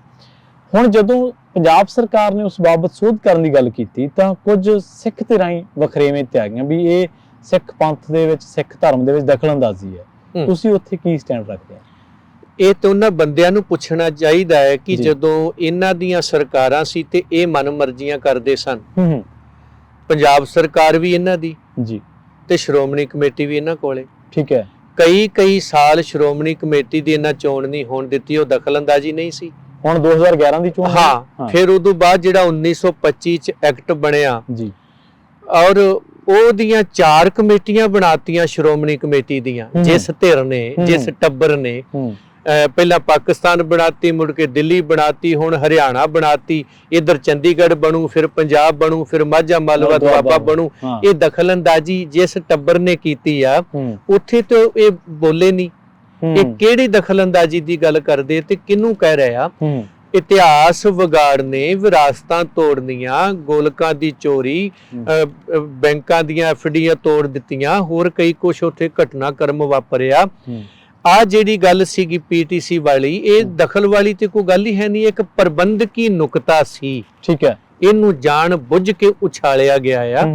ਇੱਕ ਪ੍ਰਬੰਧਕੀ ਨੁਕਤੇ ਦੇ ਵਿੱਚ ਹੀ ਸੰਤ ਗਿਆਨੀ ਜਰਨੈਲ ਸਿੰਘ ਹੋਣਾ ਨੇ ਗੱਲ ਕਹੀ ਸੀ, ਉਹ ਚਾਹੇ ਆਨੰਦਪੁਰ ਸਾਹਿਬ ਦੇ ਮਤੇ ਦੀ ਗੱਲ ਆ ਕਿ ਦਰਬਾਰ ਸਾਹਿਬ ਦਾ ਜਿਹੜਾ ਕੀਰਤਨ ਹੈ ਉਹ ਸਾਰੀਆਂ ਸੰਗਤਾਂ ਤੱਕ ਜਾਣਾ ਚਾਹੀਦਾ। ਹਾਂਜੀ ਹਾਂਜੀ, ਦੇਖੋ ਜੀ, ਅੱਜ ਪ੍ਰਧਾਨ ਮੰਤਰੀ ਮਨ ਕੀ ਬਾਤ ਕਹਿੰਦਾ ਤੇ ਸਾਰੇ ਚੈਨਲਾਂ ਤੇ ਉਹਨੂੰ ਤੁਸੀਂ ਹਰ ਬੰਦੇ ਤੱਕ ਪਹੁੰਚਾਉਂਦੇ ਆ। ਬਿਲਕੁਲ। ਤੇ ਜੇ ਪ੍ਰਧਾਨ ਮੰਤਰੀ ਦੀ ਮਨ ਕੀ ਬਾਤ ਜਾਣੀ ਜ਼ਰੂਰੀ ਹੈ ਤੇ ਤੁਰਕੀ ਬਾਣੀ ਜ਼ਰੂਰੀ ਨਹੀਂ? ਬਿਲਕੁਲ। ਇੱਥੇ ਕਿਹੜੀ ਦਖਲਅੰਦਾਜ਼ੀ, ਕਿਹੜਾ ਸਕੈਂਡਲ ਹੋ ਗਿਆ? ਇਸ ਲਈ ਖਾਮਖਾ ਇਹਨੂੰ ਰੌਲਾ ਪਾ ਕੇ ਉਹਨਾਂ ਨੇ ਸਿੱਖਾਂ ਦਾ ਧਿਆਨ 328 ਸਰੂਪਾਂ ਤੋਂ, ਬੰਦੀ ਸਿੰਘਾਂ ਤੋਂ, ਪੰਜਾਬ ਦੇ ਹੋਰ ਭਖ ਦੇ ਮਸਲਿਆਂ ਤੋਂ ਹਟਾ ਕੇ ਇੱਧਰ ਲੈ ਕੇ ਹਮਦਰਦੀ ਲੈਣ ਦੀ ਕੋਸ਼ਿਸ਼ ਕੀਤੀ ਕਿ ਸਰਕਾਰ ਵਿਰੋਧ ਵਿੱਚ ਇਕੱਠੇ ਕਰਕੇ ਤੇ ਹੁਣ ਬਾਦਲ ਨੂੰ, ਧੜੇ ਨੂੰ ਆਕਸੀਜਨ ਦੇ ਦਿਓ ਜਿਹੜਾ ਕੌਮਾਂ 'ਚ ਚਲਿਆ ਗਿਆ। ਇਹ ਬੇਸਿਕਲੀ ਉਹ ਇੱਕ ਕੰਮ ਸੀ। ਇਹਨਾਂ ਕੋ 328 ਸਰੂਪਾਂ ਤੇ ਇਜਲਾਸ ਨਹੀਂ ਸੱਦੇ ਗਏ। ਇਹ ਗੈਰ ਸੰਵਿਧਾਨਕ ਇਜਲਾਸ ਪੀਟੀਸੀ ਦਾ ਕਿਵੇਂ ਹੋ ਗਿਆ?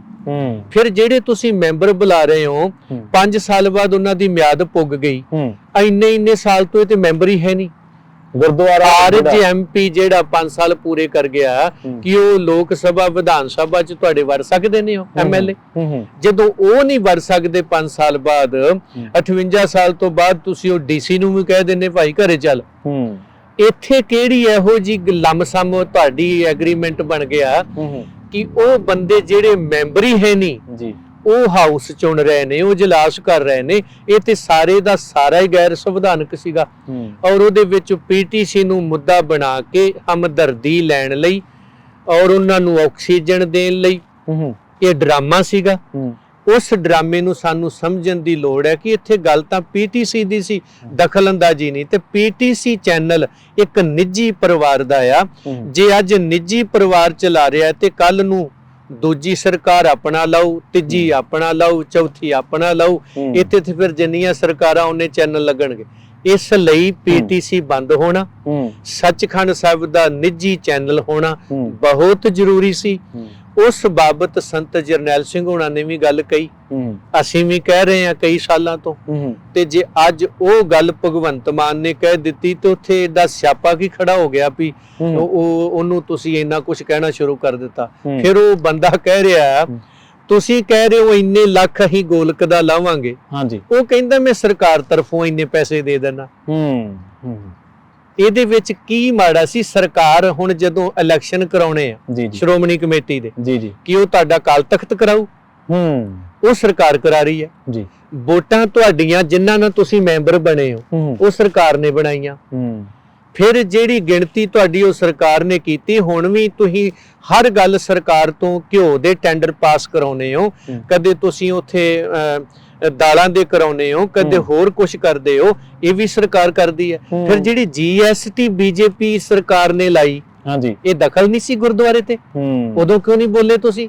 ਇਹਦਾ ਮਤਲਬ ਉਹਨਾਂ ਨਾਲ ਤੁਹਾਡੀ ਭਾਈਵਾਲੀ ਸੀ। ਉਹ GST ਗੁਰਦੁਆਰੇ ਤੇ ਲਾ ਦੇ ਤੇ ਪੰਥਕ ਕੰਮ ਹੈ, ਇਹ ਕਹਿ ਦੇਣ ਕਿ PTC ਬੰਦ ਕਰਕੇ ਦਰਬਾਰ ਸਾਹਿਬ ਦਾ ਚੈਨਲ ਲਾ ਦੋ ਤੇ ਦਖਲਅੰਦਾਜ਼ੀ ਹੈ। ਮੈਂ ਕੋਈ ਭਗਵੰਤ ਮਾਨ ਦੇ ਹੱਕ 'ਚ ਨਹੀਂ ਆ, ਨਾ ਉਹਦੇ ਨਾਲ ਮੇਰੀ ਬਣਦੀ ਆ, ਕਾਰਨ 328 ਸਰੂਪਾਂ ਦੇ ਮਸਲੇ 'ਚ ਭਗਵੰਤ ਮਾਨ ਚੋਰਾਂ ਦੇ ਹੱਕ 'ਚ ਭੁਗਤ ਰਿਹਾ, ਇਸ ਕਰਕੇ ਇੱਥੇ ਜਿਹੜੀ ਗੱਲ ਹੈ ਇਹ PTC ਦੀ ਸੀ। ਪਰ ਉਹ ਜਿਹੜਾ ਬਿੱਲ ਹੈ ਜਿਹੜਾ ਇਹਨਾਂ ਨੇ ਲਿਆਂਦਾ ਸੀਗਾ, ਪਾਸ ਕਰਤਾ ਸੀਗਾ, ਉਹ ਸ਼ਾਇਦ ਰਾਜਪਾਲ ਕੋਲ ਹੀ ਪਿਆ ਤੇ ਉਹ ਹਲੇ ਉਹਦਾ ਕੁਝ ਤਣ ਪਤਨ ਬਣਿਆ ਨਹੀਂ, ਕਿਉਂਕਿ ਉਹ ਜਿਵੇਂ ਤੁਸੀਂ ਜ਼ਿਕਰ ਕੀਤਾ ਸੈਸ਼ਨ ਹੀ ਸਾਰਾ ਉਹ ਗੈਰ ਕਾਨੂੰਨੀ ਐਲਾਨ ਦਿੱਤਾ ਗਿਆ। ਪਰ ਤੁਹਾਨੂੰ ਕੀ ਲੱਗਦਾ ਕਿ ਇਹ ਜਿਹੜੀਆਂ ਚੀਜ਼ਾਂ ਨੇ ਜੀ, ਮਤਲਬ ਜਦੋਂ ਕੋਈ ਦਵੰਦ ਆਉਂਦਾ, ਜਦੋਂ ਕਿ ਆਪਣੇ ਮੂਹਰੇ ਸ਼ੰਕਾ ਆਉਂਦੀ ਹੈ, ਇਹ ਕਿਵੇਂ ਨਿਵਰਤ ਹੋਵੇ? ਕਿਉਂਕਿ ਇਸੇ ਤੋਂ ਹੀ ਫਿਰ ਨੈਰੇਟਿਵ ਬਣਦਾ, ਇਸੇ ਤੋਂ ਫਿਰ ਪਛਾਣ ਕਰਨੀ ਬੜੀ ਔਖੀ। ਹੁਣ ਤੁਸੀਂ ਗੱਲ ਆ ਗਈ ਕਿ ਇਹ ਬਿਮਾਰੀਆਂ ਸਨ, ਹਾਂਜੀ, ਹੁਣ ਆਪਾਂ ਇਲਾਜ ਦੀ ਗੱਲ ਕਰਨੀ। ਹਾਂਜੀ ਹਾਂਜੀ, ਹੁਣ ਉਸ ਸਭ ਕਾਹੇ ਦਾ ਇਲਾਜ ਜਿਹੜਾ ਹੈ ਉਹ ਸ੍ਰੀ ਅਕਾਲ ਤਖਤ ਸਾਹਿਬ ਹੈ। ਠੀਕ ਹੈ, ਭਾਵੇਂ ਕਿ ਇਹਨਾਂ ਨੇ ਉਹਦੇ ਵਿੱਚ 1925 ਐਕਟ ਦੇ ਵਿੱਚ ਉਹਨੂੰ ਨਾਂ ਰੱਖ ਕੇ ਸਾਡੇ ਨਾਲ ਸ਼ਰਾਰਤ ਕੀਤੀ, ਠੀਕ ਹੈ, ਪਰ ਸਾਡੇ ਉਹ ਹੱਕ 'ਚ ਗਈ ਹੈ। ਜੇ ਉੱਥੇ ਉਹਨੂੰ ਗੁਰਦੁਆਰਾ ਘੋਸ਼ਿਤ ਕਰ ਦਿੰਦੇ ਤੇ ਅੱਜ ਅਕਾਲ ਤਖਤ ਦਾ ਪ੍ਰਧਾਨ ਵੀ ਧਾਮੀ ਸਾਹਿਬ ਹੋਣੇ ਸੀ। ਹੁਣ ਉਹ ਅਕਾਲ ਤਖਤ ਸਾਹਿਬ ਸੁਤੰਤਰ ਹੈ, ਸ੍ਰੀ ਅਕਾਲ ਤਖਤ ਸਾਹਿਬ ਦੀ ਛਤਰ ਛਾਇਆ ਹੇਠ ਉਹਦਾ ਜਥੇਦਾਰ ਜਿਹੜਾ ਆ ਉਹ ਮੁਲਾਜ਼ਮ ਨਹੀਂ ਹੋ ਸਕਦਾ ਤੇ ਮੁਲਾਜ਼ਮ ਜਥੇਦਾਰ ਨਹੀਂ ਲੱਗ ਸਕਦਾ। ਜੀ ਜੀ, ਇਹ ਹੁਣ ਪੰਥ ਨੂੰ ਸਿਰ ਜੋੜ ਕੇ ਅੱਜ ਸ੍ਰੀ ਅਕਾਲ ਤਖਤ ਸਾਹਿਬ ਜੀ ਦਾ ਜਥੇਦਾਰ ਜਿਹੜਾ ਉਹ ਬਹਾਲ ਕਰਨ ਦੀ ਜ਼ਰੂਰਤ ਹੈ। ਉਸ ਜਥੇਦਾਰ ਦੀ ਉਸ ਸਕੱਤਰੇਤ ਦੀ ਰਾਹੀਂ ਇਹ ਸਾਡੇ ਮਸਲੇ ਜਿਹੜੇ ਨੇ ਅਸੀਂ ਉਹ ਅੱਜ ਵੀ ਸ੍ਰੀ ਅਕਾਲ ਤਖਤ ਸਾਹਿਬ ਤੋਂ ਹੱਲ ਕਰਨ ਦੀ ਸਮਰੱਥਾ ਰੱਖਦੇ ਹਾਂ। ਸ਼ੇਰੇ ਪੰਜਾਬ ਦੇ ਅੱਖਾਂ ਮੀਟਣ ਤੋਂ ਬਾਅਦ ਇੱਕ ਵਾਰੀ ਬੜਾ ਸਿੱਖਾਂ ਤੇ ਬੁਰਾ ਸਮਾਂ ਆਇਆ 1984 ਵਰਗਾ। ਠੀਕ ਹੈ, ਮੁੜ ਸਿੱਖਾਂ ਨੇ ਸਿਰ ਚੁੱਕਣ ਦੀ ਕੋਸ਼ਿਸ਼ ਕੀਤੀ, ਜਿਹਦੇ ਵਿੱਚ ਰੁਕਨਦੀਨ ਭਾਈ ਮਹਿਤਾਬ ਸਿੰਘ ਮੁਸਲਮਾਨ ਦੇ ਘਰ ਜੰਮਦਾ ਹੈ, ਮੌਲਵੀ ਕਰੀਮ ਬਖਸ਼ ਅੰਮ੍ਰਿਤ ਛਕ ਕੇ ਸਿੰਘ ਸਜਦਾ ਹੈ। ਇਸ ਪਰਿਵਾਰ ਨੇ ਪੁਜਾਰੀਆਂ ਦਾ ਉੱਥੋਂ ਕਬਜ਼ਾ ਹਟਾ ਕੇ ਖਾਲਸਾ ਬਰਾਦਰੀ ਨੂੰ ਅੱਗੇ ਲਿਆ ਕੇ ਤੇ ਸ਼੍ਰੋਮਣੀ ਕਮੇਟੀ ਦਾ ਮੁੱਢ 1920 12 ਅਕਤੂਬਰ ਨੂੰ ਬੰਨਿਆ। ਉਸੇ ਨੇ ਸ੍ਰੀ ਅਕਾਲ ਤਖਤ ਸਾਹਿਬ ਜੀ ਦਾ 25 ਸਿੰਘਾਂ ਦਾ ਜਥਾ ਬਣਾ ਕੇ ਤੇ ਸ੍ਰੀ ਅਕਾਲ ਤਖਤ ਸਾਹਿਬ ਦੀ ਸੇਵਾ ਸੰਭਾਲੀ। ਉਸੇ ਹੀ ਸ੍ਰੀ ਅਕਾਲ ਤਖਤ ਸਾਹਿਬ ਦੀ ਅਗਵਾਈ 'ਚ ਸ਼੍ਰੋਮਣੀ ਕਮੇਟੀ ਬਣੀ, ਨਾ ਕਿ ਸਰਕਾਰ ਨੇ ਬਣਾਈ। ਪਰ ਸਰਕਾਰੀ ਦਲਾਲਾਂ ਨੇ 1925 ਚ ਉਹਦੇ ਗਲ ਐਕਟ ਪਾ ਕੇ ਤੇ ਉਹਨੂੰ ਇਲੈਕਸ਼ਨ ਸਿਸਟਮ ਚ ਲੈ ਆਂਦਾ।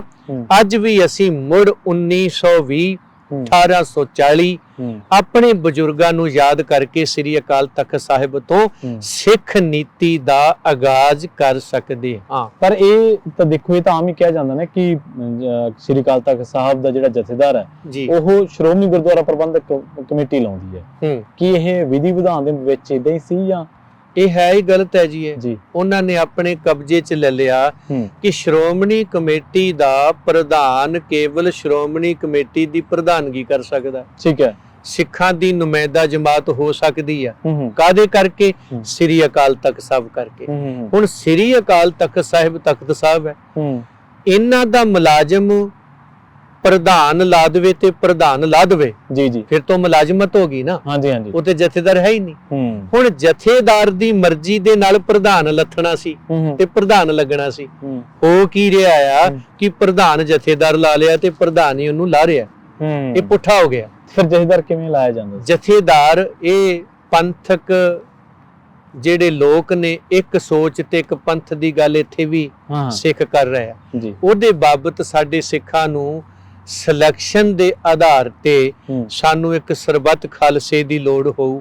ਠੀਕ ਹੈ, ਉਹ ਸਰਬੱਤ ਖਾਲਸਾ ਰੈਲੀ ਨਾ ਹੋਵੇ, ਉਹ ਸਰਬੱਤ ਖਾਲਸਾ ਬਹੁਤ ਲੋਕਾਂ ਦਾ ਇਕੱਠ ਨਾ ਹੋਵੇ, ਉਹ ਸਰਬੱਤ ਖਾਲਸਾ ਕੇਵਲ ਤੇ ਕੇਵਲ ਗੁਰੂ ਪੰਥ ਨੂੰ ਸਮਰਪਿਤ ਚੰਦ ਉਹ ਸਿੱਖਾਂ ਦਾ ਸੰਗਠਨ ਹੋਵੇ ਜਿਹੜੇ ਬੈਠ ਕੇ ਇੱਕ ਏਜੰਡਾ ਪਮਾਨਾ ਤੇ ਨਿਸ਼ਾਨਾ ਤਿਆਰ ਕਰਕੇ ਦੇਣ, ਜਿਹਦੇ ਤੋਂ ਅਸੀਂ ਸ੍ਰੀ ਅਕਾਲ ਤਖਤ ਸਾਹਿਬ ਦੀ ਸੁਤੰਤਰਤਾ ਬਹਾਲ ਕਰਕੇ ਉਸ ਦੀ ਛਤਰ ਛਾਇਆ ਹੇਠ ਅਸੀਂ ਅੱਗੇ ਪੰਥ ਨੂੰ ਅਗਵਾਈ ਦੇ ਸਕਦੇ। ਜੀ। ਤੇ ਜਾਂਦੇ ਜਾਂਦੇ ਇੱਕ ਹੋਰ ਅਹਿਮ ਸਵਾਲ ਗੱਲ ਕਰਦੇ, ਉਸ ਤੋਂ ਬਾਅਦ ਤੁਹਾਡੀ ਅਮਰੀਕਾ ਫੇਰੀ ਦੇ ਵੀ ਚਰਚਾ ਆਪਾਂ ਕਰਾਂਗੇ।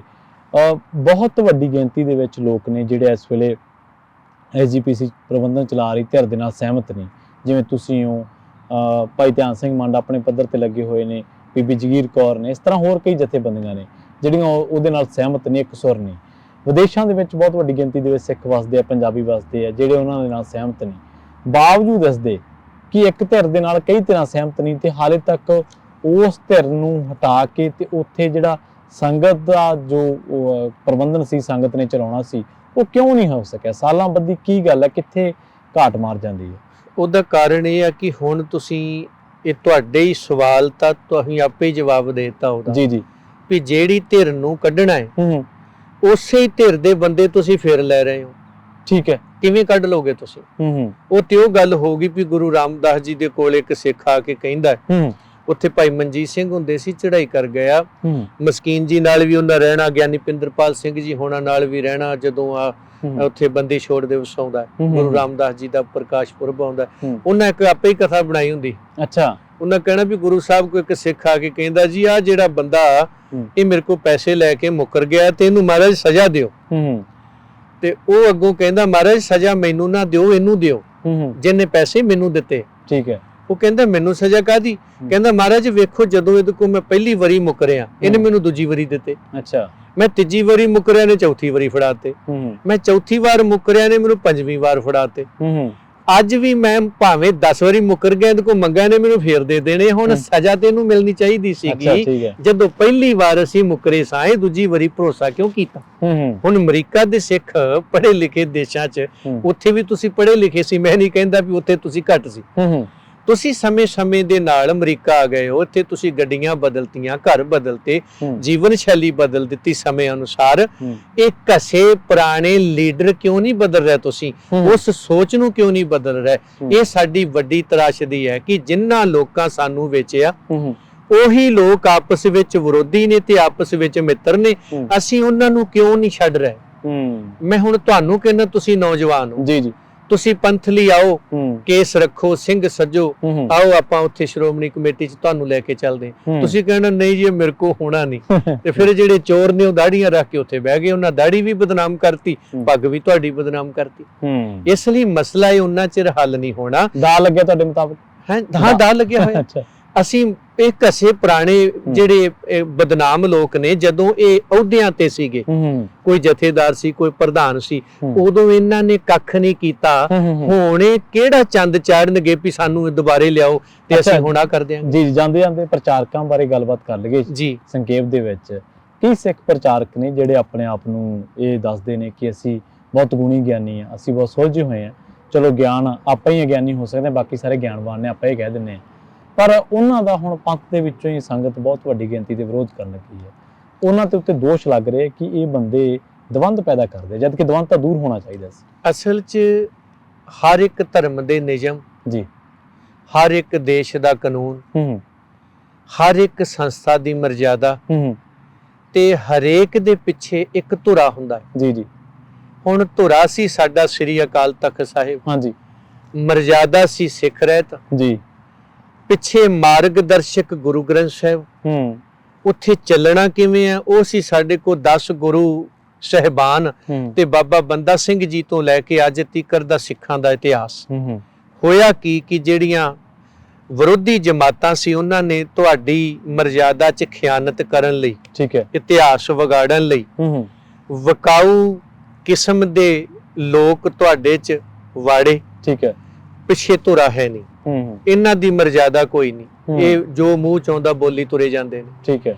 ਹੁਣ ਬਹੁ ਗਿਣਤੀ ਅੱਜ ਸਾਡੇ ਚ ਉਹ ਪ੍ਰਚਾਰਕ ਵਾੜ ਦਿੱਤੇ ਨੇ ਜਿਹੜੇ ਗੁਰੂ ਤੇ ਭਰੋਸਾ ਕਰਨ ਦੀ ਗੱਲ ਕਰਨ ਦੀ ਬਜਾਏ ਸ਼ੱਕ ਕਰਨ ਦੀ ਕਹਾਣੀ ਸੁਣਾ ਰਹੇ। ਸ਼ੱਕ ਦੀ, ਬਿਲਕੁਲ। ਜਿਹੜੇ ਗੁਰੂ ਦੇ ਹੁਕਮ ਚ ਰਹਿਣ ਦੀ ਬਜਾਏ ਗੁਰੂ ਦੇ ਹੁਕਮ ਅੰਦੋਲੀ ਕਰਨ ਦੀ ਗੱਲ ਤੇ ਮੋਹਰ ਲਾ ਰਹੇ ਆ, ਔਰ ਉਹ ਪ੍ਰਚਾਰ ਨਹੀਂ ਕਰ ਰਿਹਾ, ਉਹ ਜੱਜਮੈਂਟ ਦੇ ਰਿਹਾ। ਜੱਜਮੈਂਟ ਦੇਣੀ ਅਕਾਲ ਤਖਤ ਦਾ ਕੰਮ ਹੈ, ਹਾਂਜੀ ਹਾਂਜੀ, ਪ੍ਰਚਾਰ ਕਰਨਾ ਮੇਰਾ ਕੰਮ ਹੈ। ਪਰ ਹੁਣ ਹੋਇਆ ਕੀ ਹੈ ਵੀ ਜੱਜਮੈਂਟ ਮੈਂ ਦੇ ਰਿਹਾ ਵੀ ਪ੍ਰਚਾਰ ਅਕਾਲ ਤਖਤ ਕਰੇ। ਜੀ ਜੀ ਬਿਲਕੁਲ। ਇਹ ਇੱਥੇ ਪੁੱਠਾ ਹੋਇਆ ਆ। ਹਾਂਜੀ। ਹੁਣ ਇਹਨਾਂ ਦਾ ਹੱਲ ਇੱਕੋ ਹੀ ਆ ਕਿ ਇਹਨਾਂ ਨੂੰ ਇੱਕ ਕਮਰੇ 'ਚ ਬੰਦ ਕਰਕੇ ਨਾ ਜੀ ਜੀ ਤੇ ਜਿਹੜੇ ਸਟੇਜਾਂ ਤੇ ਲੜਾਈ ਕਰਾ ਰਿਹਾ, ਸਿੱਖੀ ਦਾ ਜਲੂਸ ਕੱਢ ਰਹੇ ਆ, ਗੁਰੂ ਸਾਹਿਬ ਦੀ ਗੱਲ ਕਰਨ ਦੀ ਬਜਾਏ ਆਪਣੀ ਗੱਲ ਰੱਖ ਰਹੇ ਆ। ਹੁਣ ਮੰਨ ਲਓ ਰਹਿਤਾਂ ਤੇ ਮੈਂ ਗੱਲ ਕਰਨੀ, ਕੁਰੈਤ ਤੇ ਗੱਲ ਕਰਨੀ, ਤੇ ਮੈਨੂੰ ਇਹ ਕਹਿਣਾ ਚਾਹੀਦਾ ਕਿ ਸ੍ਰੀ ਗੁਰੂ ਗ੍ਰੰਥ ਸਾਹਿਬ ਜੀ ਮਹਾਰਾਜ ਜੀ ਦੇ ਬਚਨ ਨੇ ਸਾਬਤ ਸੂਰਤ ਦਸਤਾਰ ਸਿਰਾ, ਫਿਰ ਕੇਸ ਮੁੰਡਾਏ ਕਾਏ। ਗੁਰੂ ਸਾਹਿਬ ਕਹਿੰਦੇ ਨੇ ਤੈਨੂੰ ਰੱਬ ਨੇ ਸਾਬਤ ਸੂਰਤ ਬਣਾਇਆ ਭਾਈ, ਉਵੇਂ ਰਹਿ। ਇਹ ਲਾ ਐਂਡ ਆਰਡਰ ਹੈ। ਠੀਕ ਹੈ, ਇਹ ਗੱਲ ਤਾਂ ਤੁਸੀਂ ਵੀ ਮੰਨ ਲਓਗੇ। ਤੇ ਜੇ ਮੈਂ ਤੁਹਾਨੂੰ ਕਹਾਂ ਕਿ ਮੈਂ ਤੈਨੂੰ ਕਹਿ ਰਿਹਾ, ਤੁਸੀਂ ਮੰਨੋਗੇ ਮੇਰੀ? ਜੀ ਜੀ ਬਿਲਕੁਲ। ਦੂਸਰੀ ਗੱਲ, ਗੁਰੂ ਗ੍ਰੰਥ ਸਾਹਿਬ ਜੀ ਕਹਿ ਰਹੇ ਨੇ ਝੂਠਾ ਮਦ ਮੂਲ ਨਾ ਪੀਚਈ ਭਾਈ, ਨਸ਼ਾ ਨਾ ਕਰੀ। ਮੈਂ ਤੇਰੀ ਜਵਾਨੀ ਮੰਨਣੀ ਵੇਖਣੀ ਚਾਹੁੰਦਾ। ਮੈਂ ਨਹੀਂ ਚਾਹੁੰਦਾ ਤੂੰ ਬਰਬਾਦ ਹੋਵੇਂ। ਹੁਣ ਇਹ ਗੱਲ ਮੈਂ ਤੁਹਾਨੂੰ ਗੁਰੂ ਸਾਹਿਬ ਦੀ ਗੱਲ ਕਹਿ ਕੇ ਕਵਾਂ, ਉਹਨਾਂ ਦਾ ਤੇ ਘੋੜਾ ਵੀ ਤੰਬਾਕੂ ਦੇ ਖੇਤ 'ਚ ਨਹੀਂ ਗਿਆ। ਸਿੰਘ ਨੇ ਤੰਬਾਕੂ ਨੂੰ ਹੱਥ ਲਾਉਣ ਤੋਂ ਗੁਰੇਜ਼ ਕਰਤਾ। ਤੇ ਅੱਜ ਮੈਨੂੰ ਖਿਮਾ ਕਰਿਓ, ਆਪਣੇ ਆਪ ਨੂੰ ਸਿੱਖ ਖਵਾਉਣ ਵਾਲੇ ਸਿਗਰਟਾਂ ਵੀ ਵੇਚੀ ਜਾਂਦੇ ਆ, ਸ਼ਰਾਬ ਵੀ ਵੇਚੀ ਜਾਂਦੇ ਆ। ਖੈਰ ਉਹ ਵੱਖਰਾ ਪੱਖ ਆ ਗਿਆ, ਪਰ ਉਹਦੇ ਵਿੱਚ ਮੇਰਾ ਫਰਜ਼ ਬਣਦਾ ਹੈ ਵੀ ਗੁਰੂ ਸਾਹਿਬ ਕਹਿ ਰਹੇ ਨੇ ਸਿੱਖ ਨਸ਼ੇੜੀ ਨਹੀਂ, ਇਹ ਨਸ਼ਾ ਨਹੀਂ ਕਰਨ ਵਾਲੇ, ਇਹ VIP ਲੋਕ ਨੇ। ਗੁਰੂ ਸਾਹਿਬ ਕਹਿ ਰਹੇ ਨੇ ਸੋ ਕਿਉ ਮੰਦਾ ਆਖੀਏ ਜਿਤ ਜੰਮੇ ਰਾਜਾਨ। ਇਹ ਧੀ ਭੈਣ ਪਤਨੀ ਮਾਂ ਆਪਣੀ ਦਾ ਤੇ ਅਦਬ ਕਰਦੇ ਨੇ, ਦੁਸ਼ਮਣ ਦਾ ਵੀ ਅਦਬ ਕਰਦੇ। ਬਿਲਕੁਲ ਇਹ ਗੱਲ ਕਹਿਣੀ ਸੀ, ਇਹ ਗੁਰੂ ਸਾਹਿਬ ਕਹਿ ਰਹੇ ਆ। ਚੌਥੀ ਗੱਲ ਉੱਥੇ ਕਹਿਣੀ ਸੀ ਮੁਰਦਾਰ ਨਾ ਖਾਏ। ਕਿਸੇ ਦੀ ਜਿੱਥੇ ਜਾਨ ਜਾਂਦੀ ਹੈ, ਕਿਸੇ ਦਾ ਜਿੱਥੇ ਮਾਲ ਜਾਂਦਾ ਹੈ, ਜਿੱਥੇ ਕਿਸੇ ਦੀ ਇੱਜ਼ਤ ਜਾਂਦੀ ਹੈ, ਸਿੱਖ ਨੇ ਉਹ ਕੰਮ ਨਹੀਂ ਕਰਨਾ। ਗੁਰੂ ਦਾ ਲਾ ਐਂਡ ਆਰਡਰ ਹੈ। ਠੀਕ ਹੈ, ਹੁਣ ਇਹ ਗੱਲ ਗੁਰੂ ਸਾਹਿਬ ਦੀ ਜੱਜਮੈਂਟ ਰੱਖਣੀ ਸੀ, ਪਰ ਉੱਥੇ ਕੀ ਹੋ ਰਿਹਾ ਜੀ, ਮੈਂ ਆਪਣੀ ਜੱਜਮੈਂਟ ਸੁਣਾ ਰਿਹਾ, ਵਿੱਚ ਗੁਰੂ ਵੀ ਹੈ ਨਹੀਂ, ਉਹਦਾ ਤਖਤ ਵੀ ਹੈ ਨਹੀਂ, ਜਿਹਦੇ ਕਰਕੇ ਇਹਨਾਂ ਬਖੇੜਾ ਖੜਾ ਕੀਤਾ। ਅਜਿਹੇ ਪ੍ਰਚਾਰਕਾਂ ਨੂੰ ਸਿੱਖ ਪੰਥ ਨੂੰ ਚਾਹੀਦਾ ਹੈ ਵੀ ਭਾਈ ਇਹਨਾਂ ਦਾ ਬਾਈਕਾਟ ਕਰੋ, ਇਹਨਾਂ ਦੇ ਵਿਜੇ ਰੱਦ ਕਰਾਓ। ਇਹ ਕਿਉਂ ਇੱਥੇ ਆ ਕੇ ਖੱਲਰ ਪਾ ਕੇ ਗੁਰਦੁਆਰਿਆਂ ਦਾ ਮਾਹੌਲ ਖਰਾਬ ਕਰ ਰਿਹਾ? ਜਿਹੜੀ ਨੌਜਵਾਨੀ ਹੈ ਉਹ ਗੁਰਦੁਆਰੇ ਆਉਣੋਂ ਹਟਦੀ ਜਾਂਦੀ। ਉਹ ਕਹਿੰਦੇ ਵੀ ਇੱਥੇ ਤੇ ਲੜਾਈ ਹੋ ਰਹੀ, ਅਸੀਂ ਕੀ ਕਰਨਾ ਇੱਥੇ ਆ ਕੇ? ਇੱਕ ਕਲਾਸ ਵਿੱਚ ਬੱਚਾ ਬਹਿੰਦਾ ਹੈ, ਉਹ ਟੀਚਰ ਤੋਂ ਬੇਇੱਜ਼ਤੀ ਵੀ ਕਰਾ ਲੈਂਦਾ ਆ, ਭਰੀ ਕਲਾਸ 'ਚ ਵੀ ਬੇਇੱਜ਼ਤੀ ਕਰਾ ਲੈਂਦਾ ਆ, ਪਰ ਉਹ ਆਪਣੀ ਉੱਥੇ ਡਿਸਿਪਲਿਨ ਨੂੰ ਮੁੱਖ ਰੱਖ ਕੇ ਕਿ ਮੇਰੇ ਕਰਕੇ ਬਾਕੀ ਕਲਾਸ ਡਿਸਟਰਬ ਨਾ ਹੋਵੇ, ਉਹ ਚੁੱਪ ਕਰਕੇ ਆਪਣਾ ਸਾਰਾ ਕੁਝ ਬਰਦਾਸ਼ਤ ਕਰਦਾ। ਸਾਨੂੰ ਕੀ ਹੋ ਗਿਆ ਕਿ ਅਸੀਂ ਮਹਾਰਾਜ ਦੀ ਹਜ਼ੂਰੀ 'ਚ ਉੱਥੇ ਜਣਾ ਖਣਾ ਜੋ ਮਰਜ਼ੀ ਬੋਲੀ ਤੁਰਿਆ ਜਾਂਦਾ। ਇਤਿਹਾਸ ਦੀ ਕਥਾ ਕਰੋ, ਇਤਿਹਾਸ ਤੇ ਕਿੰਤੂ ਨਾ ਕਰੋ। ਬਾਣੀ ਦੀ ਕਥਾ ਕਰੋ, ਬਾਣੀ ਦੇ ਜੱਜ ਨਾ ਬਣੋ। ਠੀਕ ਹੈ, ਠੀਕ ਹੈ। ਇਹ ਜੱਜ ਬਣ ਰਹੇ ਨੇ, ਕਥਾ ਨਹੀਂ ਕਰ ਰਹੇ। ਪ੍ਰਸਾਰਣ ਤੇ ਇੱਕ ਵਾਰ ਮੈਂ ਮੁੜ ਤੋਂ ਆਉਣਾ, ਗੁਰਬਾਣੀ ਪ੍ਰਸਾਰਣ ਤੇ ਸਰਕਾਰ ਆਪਣੇ ਪੱਧਰ ਤੇ ਲੱਗੀ ਹੋਈ ਆ। ਦੂਜੀ ਧਿਰ ਜਿਹੜੀ PTC ਜਾਂ ਜਿਹੜੇ ਵੀ ਪ੍ਰਬੰਧਨ ਧਿਰ ਆ, ਉਹ ਕਹਿੰਦੀ ਹੈ ਕਿ ਨਹੀਂ, ਇਹ ਤਾਂ ਐਂ ਚੱਲਦਾ ਰਹੂਗਾ, ਸਾਡੇ ਕੋਲੇ ਸਰਮਾਇਆ ਹੈ ਨਹੀਂ ਜੀ। ਕੀ ਇਸ ਤਰ੍ਹਾਂ ਹੋ ਸਕਦਾ ਹੈ ਕਿ ਗੁਰੂ ਦੀ ਗੋਲਕ ਦੇ ਵਿੱਚ ਜਾਂ ਜਿੱਥੇ ਪ੍ਰਬੰਧਨ ਹੈ ਗੁਰੂ ਘਰ ਦਾ, ਉੱਥੇ ਸਰਮਾਇਆ ਨਾ ਹੋਵੇ? ਕੀ ਇਸ ਬਾਬਤ ਹੋ ਸਕਦਾ ਕਿ ਸਾਰੀ ਦੁਨੀਆ ਦੇ ਵਿੱਚ ਉਹ ਪ੍ਰਸਾਰਨ ਹੋਵੇ ਤੇ ਉਹ ਵੀ ਗੁਰੂ ਘਰ ਦੇ ਗੁਰਦੁਆਰੇ? ਇਹ ਬੰਦੇ ਚੋਰ ਨੇ ਜੀ, ਗੋਲਕ ਦੇ ਪੁਜਾਰੀ ਤੇ ਚੌਧਰ ਦੇ ਭੁੱਖੇ ਨੇ, ਇੱਕ ਟੱਬਰ ਨੂੰ ਘਾਟਾ ਨਹੀਂ ਪੈਣ ਦੇਣਾ ਚਾਹੁੰਦੇ। ਠੀਕ ਹੈ, ਉਦੋਂ ਬਾਅਦ ਉਹਨਾਂ ਦੇ ਜਿਹੜੇ ਝੋਲੀ ਚੁੱਕ ਨੇ, ਉਹਨਾਂ ਨੂੰ ਦਲਾਲਾਂ ਨੂੰ ਘਾਟਾ ਨਹੀਂ ਪੈਣ ਦੇਣਾ ਚਾਹੁੰਦੇ। ਤੀਸਰੀ ਗੱਲ ਇਹ ਨਹੀਂ ਚਾਹਣਗੇ ਕਿ ਸੱਚਖੰਡ ਸ੍ਰੀ ਦਰਬਾਰ ਸਾਹਿਬ ਦਾ ਚੈਨਲ ਬਣੇ, ਸਿੱਖ ਬੱਚਿਆਂ ਨੂੰ ਨੌਕਰੀ ਮਿਲੇ। ਉਹ ਜਿਹੜਾ ਪੈਸਾ ਗੁਰੂ ਦੀ ਗੋਲਕ ਚ ਆਉਣਾ ਆ, ਉਹ ਇਹਨਾਂ ਦੇ ਘਰ ਚ ਜਾਵੇ। ਰਹੀ ਗੱਲ ਖਰਚੇ ਦੀ, ਅੱਜ ਵੀ America, Canada, England, Australia, New Zealand, ਜਿਹਨੂੰ ਤੁਸੀਂ ਵਰਲਡ 5 ਆਈਜ਼ ਕਹਿ ਦਿੰਦੇ ਹੋ, 5 ਅੱਖਾਂ ਸੰਸਾਰ ਦੀਆਂ, ਉਹਨਾਂ ਦੇਸ਼ਾਂ 'ਚ ਸਾਡੇ ਇਹੋ ਜਿਹੇ ਲੋਕ ਬੈਠੇ ਨੇ। ਪਿਛਲੇ ਦਿਨੀ ਵੀ ਕੁਝ ਸਿੱਖਾਂ ਨੇ ਬੇਨਤੀ ਕੀਤੀ ਸੀ ਵੀ ਜਿੰਨਾ ਇਹਦਾ ਖਰਚਾ ਨਾ, ਇਹਦੀ ਸੇਵਾ ਸਾਨੂੰ ਦੇ ਦਿਓ। ਤੁਸੀਂ ਗੋਲਕ ਚੋਂ ਕਿਉਂ ਦੇ ਰਹੇ ਹੋ? ਜਦੋਂ ਸਿੱਖ ਕਹਿ ਰਹੇ ਨੇ ਅਸੀਂ ਦੇਾਂਗੇ, ਤੁਸੀਂ ਕਿਉਂ ਦੇ ਰਹੇ ਹੋ? ਫਿਰ ਅਸੀਂ ਐਜੇ ਨਿਮਾਣੇ ਸਿੱਖ ਬੇਨਤੀ ਕਰਦੇ ਆ, ਨਹੀਂ ਚੱਲਦਾ ਇਹ ਸੇਵਾ ਸਾਨੂੰ ਦੇ ਦਿਓ। ਨਾ ਅਸੀਂ ਟੋਕਰੀ ਰੱਖਾਂਗੇ, ਨਾ ਅਸੀਂ ਗਰਾਈ ਕਰਾਂਗੇ। ਕਿੱਥੋਂ ਕਰਨਾ, ਕੀ ਕਰਨਾ ਗੁਰੂ ਜਾਣਦਾ ਹੈ, ਪਰ ਅਸੀਂ ਕਰਾਂਗੇ। ਤੁਸੀਂ ਸਾਨੂੰ ਸੇਵਾ ਦੇ ਦਿਓ। ਅਸੀਂ ਦਰਬਾਰ ਸਾਹਿਬ ਜੀ ਜਿਹੜੇ ਸਿੱਖ ਨੇ, ਜੇ ਸੱਚਖੰਡ ਸਾਹਿਬ ਚ ਸੋਨਾ ਚੜਾ ਸਕਦੇ ਆ, ਪਾਲਕੀਆਂ ਚੜ ਸਕਦੇ ਆ, ਉੱਥੇ ਕਰੋੜਾਂ ਰੁਪਏ ਹੋਰ ਲਾ ਸਕਦੇ, ਅਰਬਾਂ, ਕੀ ਉਹ ਇਹ ਚੈਨਲ ਨਹੀਂ ਚਲਾ ਸਕਦੇ? ਇਹ ਚੋਰ ਜੁੰਡਲੀ ਜਿਹੜੀ ਆ ਨਾ, ਇਹ ਗੁਰਬਾਣੀ ਪ੍ਰਸਾਰਣ ਅਗਰ ਤੁਸੀਂ ਘਰ ਘਰ ਪਹੁੰਚਾਉਣਾ, ਦਰਬਾਰ ਸਾਹਿਬ ਦੇ ਆਪਣੇ ਚੈਨਲ ਲਾਉਣੇ ਨੇ, ਸਿੱਖ ਬੱਚਿਆਂ ਲਈ ਨੌਕਰੀ ਦੇ ਸਾਧਨ ਪੈਦਾ ਕਰਨੇ ਨੇ, ਪੈਸਾ ਬਾਹਰ ਜਾ ਰਿਹਾ, ਗੁਰੂ ਦੀ ਗੋਲਕ ਚ ਲਿਆ ਕੇ ਉਹਨੂੰ ਗਰੀਬ ਦਾ ਮੂੰਹ ਬਣਾਉਣਾ ਹੈ, ਤੇ ਫਿਰ ਤੁਹਾਨੂੰ ਇਹ ਪ੍ਰਸਾਰਣ ਲਈ ਚੈਨਲ ਬਦਲਣ ਦੀ ਬਜਾਏ ਸਿਸਟਮ ਬਦਲਦੇ ਹੋ। ਜੀ ਜੀ ਜੀ ਭਾਈ ਸਾਹਿਬ, ਸਾਡੇ ਲਈ ਸਮਾਂ ਕੱਢਿਆ, ਤੁਸੀਂ ਬਹੁਤ ਬਹੁਤ ਧੰਨਵਾਦ। ਤੇ ਜਾਂਦੇ ਜਾਂਦੇ ਅਮਰੀਕਾ ਫੇਰੀ ਤੇ ਬਾਬਤ ਹਾਂ, ਮੈਂ ਅਮਰੀਕਾ ਦੇ ਸਿੱਖਾਂ ਨੂੰ ਬੇਨਤੀ ਕਰਦਾ ਹਾਂ, ਜੀ। ਸਿੱਖੋ ਹਾੜੇ ਆਏ, ਜੀ ਤੁਸੀਂ ਉੱਥੇ ਵੀ ਲੰਗਰ ਲਾਏ, ਉਦੋਂ ਵੀ ਤੇ ਅੱਜ ਵੀ, ਹੂੰ ਭਾਵੇਂ ਉਹ ਪਲੈਨਡ ਸਨ ਤੇ ਭਾਵੇਂ ਉਹ ਕੁਦਰਤੀ ਸਨ। ਹੂੰ, ਕਰੋਨਾ ਸਕੈਂਡਲ ਸੀ ਜਾਂ ਕੀ ਸੀ, ਉੱਥੇ ਵੀ ਤੁਸੀਂ ਸੇਵਾਵਾਂ ਕੀਤੀਆਂ। ਹੂੰ, ਕਿਸਾਨੀ ਮੋਰਚਾ ਲੱਗਿਆ, ਤੁਸੀਂ ਹਰ ਤਰ੍ਹਾਂ ਦੀਆਂ ਸੇਵਾਵਾਂ ਨਿਭਾਈਆਂ, ਹੂੰ, ਤੁਹਾਨੂੰ ਨਿਭਾਉਣੀਆਂ ਵੀ ਚਾਹੀਦੀਆਂ ਸਨ। ਹੂੰ, ਕਿ 34 ਮਹੀਨੇ ਹੋ ਗਏ ਤੰਬੂ ਲਾ ਕੇ ਬੈਠਿਆਂ ਨੂੰ। ਮੈਨੂੰ ਟਿਚਰਾਂ ਕਰਨ ਵਾਲੇ ਲੋਕ ਅੱਜ ਕਹਿੰਦੇ ਨੇ ਇਹ ਇਕੱਲਾ ਹੀ ਤੰਬੂ ਲਾ ਕੇ ਬੈਠਾ ਹੈ। ਹੂੰ, ਇੱਥੇ ਤੁਹਾਡਾ ਮਨ ਨਹੀਂ ਪਸੀਜਦਾ ਹੂੰ, ਕਿ ਗੁਰੂ ਸਾਹਿਬ ਜੀ ਦੇ ਸਰੂਪ ਚੋਰੀ ਹੋ ਗਏ, ਹੂੰ, ਉਹ ਵੀ ਦਰਬਾਰ ਸਾਹਿਬ ਦੇ ਪ੍ਰਬੰਧ ਵਿੱਚੋਂ ਹੂੰ, ਨਰਾਦਰ ਹੋਇਆ, ਸਤਿਗੁਰਾਂ ਦੇ ਸਰੂਪਾਂ ਨਾਲ ਛੇੜਛਾੜ ਕਈ ਕੁਛ ਵਾਪਰਿਆ। ਹੂੰ, ਔਰ 34 ਮਹੀਨਿਆਂ ਤੋਂ ਮੈਂ ਤੁਹਾਡੇ ਤੋਂ ਪੈਸੇ ਨਹੀਂ ਮੰਗਦਾ, ਡਾਲਰ ਨਹੀਂ ਮੰਗਦਾ, ਇੱਕੋ ਗੱਲ ਕਹਿਣਾ ਹੈ, ਤੁਸੀਂ ਵੀ ਉੱਥੇ ਦਾ ਜਿਹੜਾ ਲਾ ਐਂਡ ਆਰਡਰ ਆ, ਸੰਵਿਧਾਨ ਹੈ, ਹੂੰ, ਪ੍ਰਧਾਨ ਮੰਤਰੀ ਦੇ ਇੱਥੇ ਵੀ ਉਹਨਾਂ ਨੇ ਬਿਠਾਏ ਹੋਏ ਨੇ ਭਾਰਤੀ ਦੂਤ।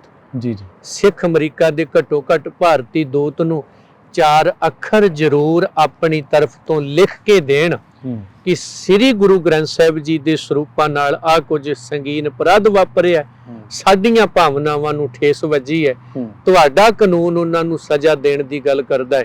ਇਸ ਲਈ ਇਹ 4 ਅੱਖਰ ਲਿਖ ਕੇ ਜ਼ਰੂਰ ਦੇ ਦਿਓ। ਹੂੰ, ਤੇ ਜੇਕਰ ਤੁਸੀਂ ਹੋਰ ਹਮਲਾ ਮਾਰ ਲਓ ਤੇ ਜੇ ਕਿਸਾਨੀ ਮੋਰਚੇ ਫਤਿਹ ਕਰ ਸਕਦੇ ਹੋ, ਹੂੰ, ਇਹ ਵੀ ਮੋਰਚਾ ਤੁਸੀਂ ਬੜੀ ਛੇਤੀ ਫਤਿਹ ਕਰਾ ਸਕਦੇ ਹੋ। ਇਹਦੇ ਲਈ ਮੈਂ ਤੁਹਾਡੇ ਤੋਂ ਸਹਿਯੋਗ ਮੰਗਦਾ ਹਾਂ, ਪੈਸੇ ਨਹੀਂ ਮੰਗਦਾ। ਜੀ ਇਹ ਮੈਂ ਬੇਨਤੀ ਸਿੱਖਾਂ ਨੂੰ ਜੀ। ਕਰਦਾ ਹਾਂ ਕਿ 34 ਮਹੀਨੇ ਸਾਨੂੰ ਉੱਥੇ ਬੈਠਿਆਂ ਨੂੰ ਹੋ ਗਏ ਆ। ਹੂੰ, ਮੈਂ ਨਿਰਾਸ਼ਾਵਾਦੀ ਨਹੀਂ, ਹੂੰ, ਭਾਵੇਂ 34 ਸਾਲ ਵੀ ਮੈਂ ਬਹਿ ਜਾਊਂਗਾ, ਕੋਈ ਦਿੱਕਤ ਨਹੀਂ, ਹੂੰ, ਪਰ ਇਤਿਹਾਸ ਕਹੇਗਾ ਕਿ ਆਪਣੇ ਗੁਰੂ ਲਈ ਵੀ ਸਿੱਖਾਂ ਕੋਲ ਸਮਾਂ ਨਹੀਂ ਸੀ। ਜੀ ਜੀ ਕਦੇ ਸਿਕੰਦਰ ਵੀ ਆਪਣੇ ਗੁਰੂ ਨੂੰ ਰੋਕ ਲੈਂਦੇ ਆ ਹੂੰ, ਵੀ ਦਰਿਆ ਪਾਰ ਪਹਿਲੇ ਮੈਂ ਕਰੂੰਗਾ, ਰੁੜ ਗਿਆ ਤੇ ਗੁਰੂ ਸਿਕੰਦਰ ਪੈਦਾ ਕਰ ਲਏ, ਪਰ ਗੁਰੂ ਰੁੜਨ ਨਹੀਂ ਦੇਣਾ, ਕਿਉਂਕਿ ਸਿਕੰਦਰ ਤੋਂ ਗੁਰੂ ਪੈਦਾ ਨਹੀਂ ਹੋਣਾ। ਭਾਈ ਦਇਆ ਸਿੰਘ ਚਮਕੌਰ ਦੀ ਗੜੀ ਚੋਂ ਮਹਾਰਾਜ ਜੀ ਨੂੰ ਭੇਜ ਦਿੰਦੇ ਆ, ਸਤਿਗੁਰੂ ਤੁਸੀਂ ਚਲੇ ਜਾਓ, ਦਇਆ ਸਿੰਘ ਸ਼ਹੀਦ ਹੋ ਗਿਆ, ਪੈਦਾ ਹੋ ਜੂ, ਪਰ ਜੇ ਗੁਰੂ ਸਾਹਿਬ ਸ਼ਹੀਦੀ ਪਾ ਗਏ ਦਇਆ ਸਿੰਘ ਤੋਂ ਹੂੰ, ਗੁਰੂ ਪ੍ਰਗਟ ਨਹੀਂ ਕੀਤਾ ਜਾਣਾ। ਗੁਰੂ ਜ਼ਰੂਰੀ ਹੈ।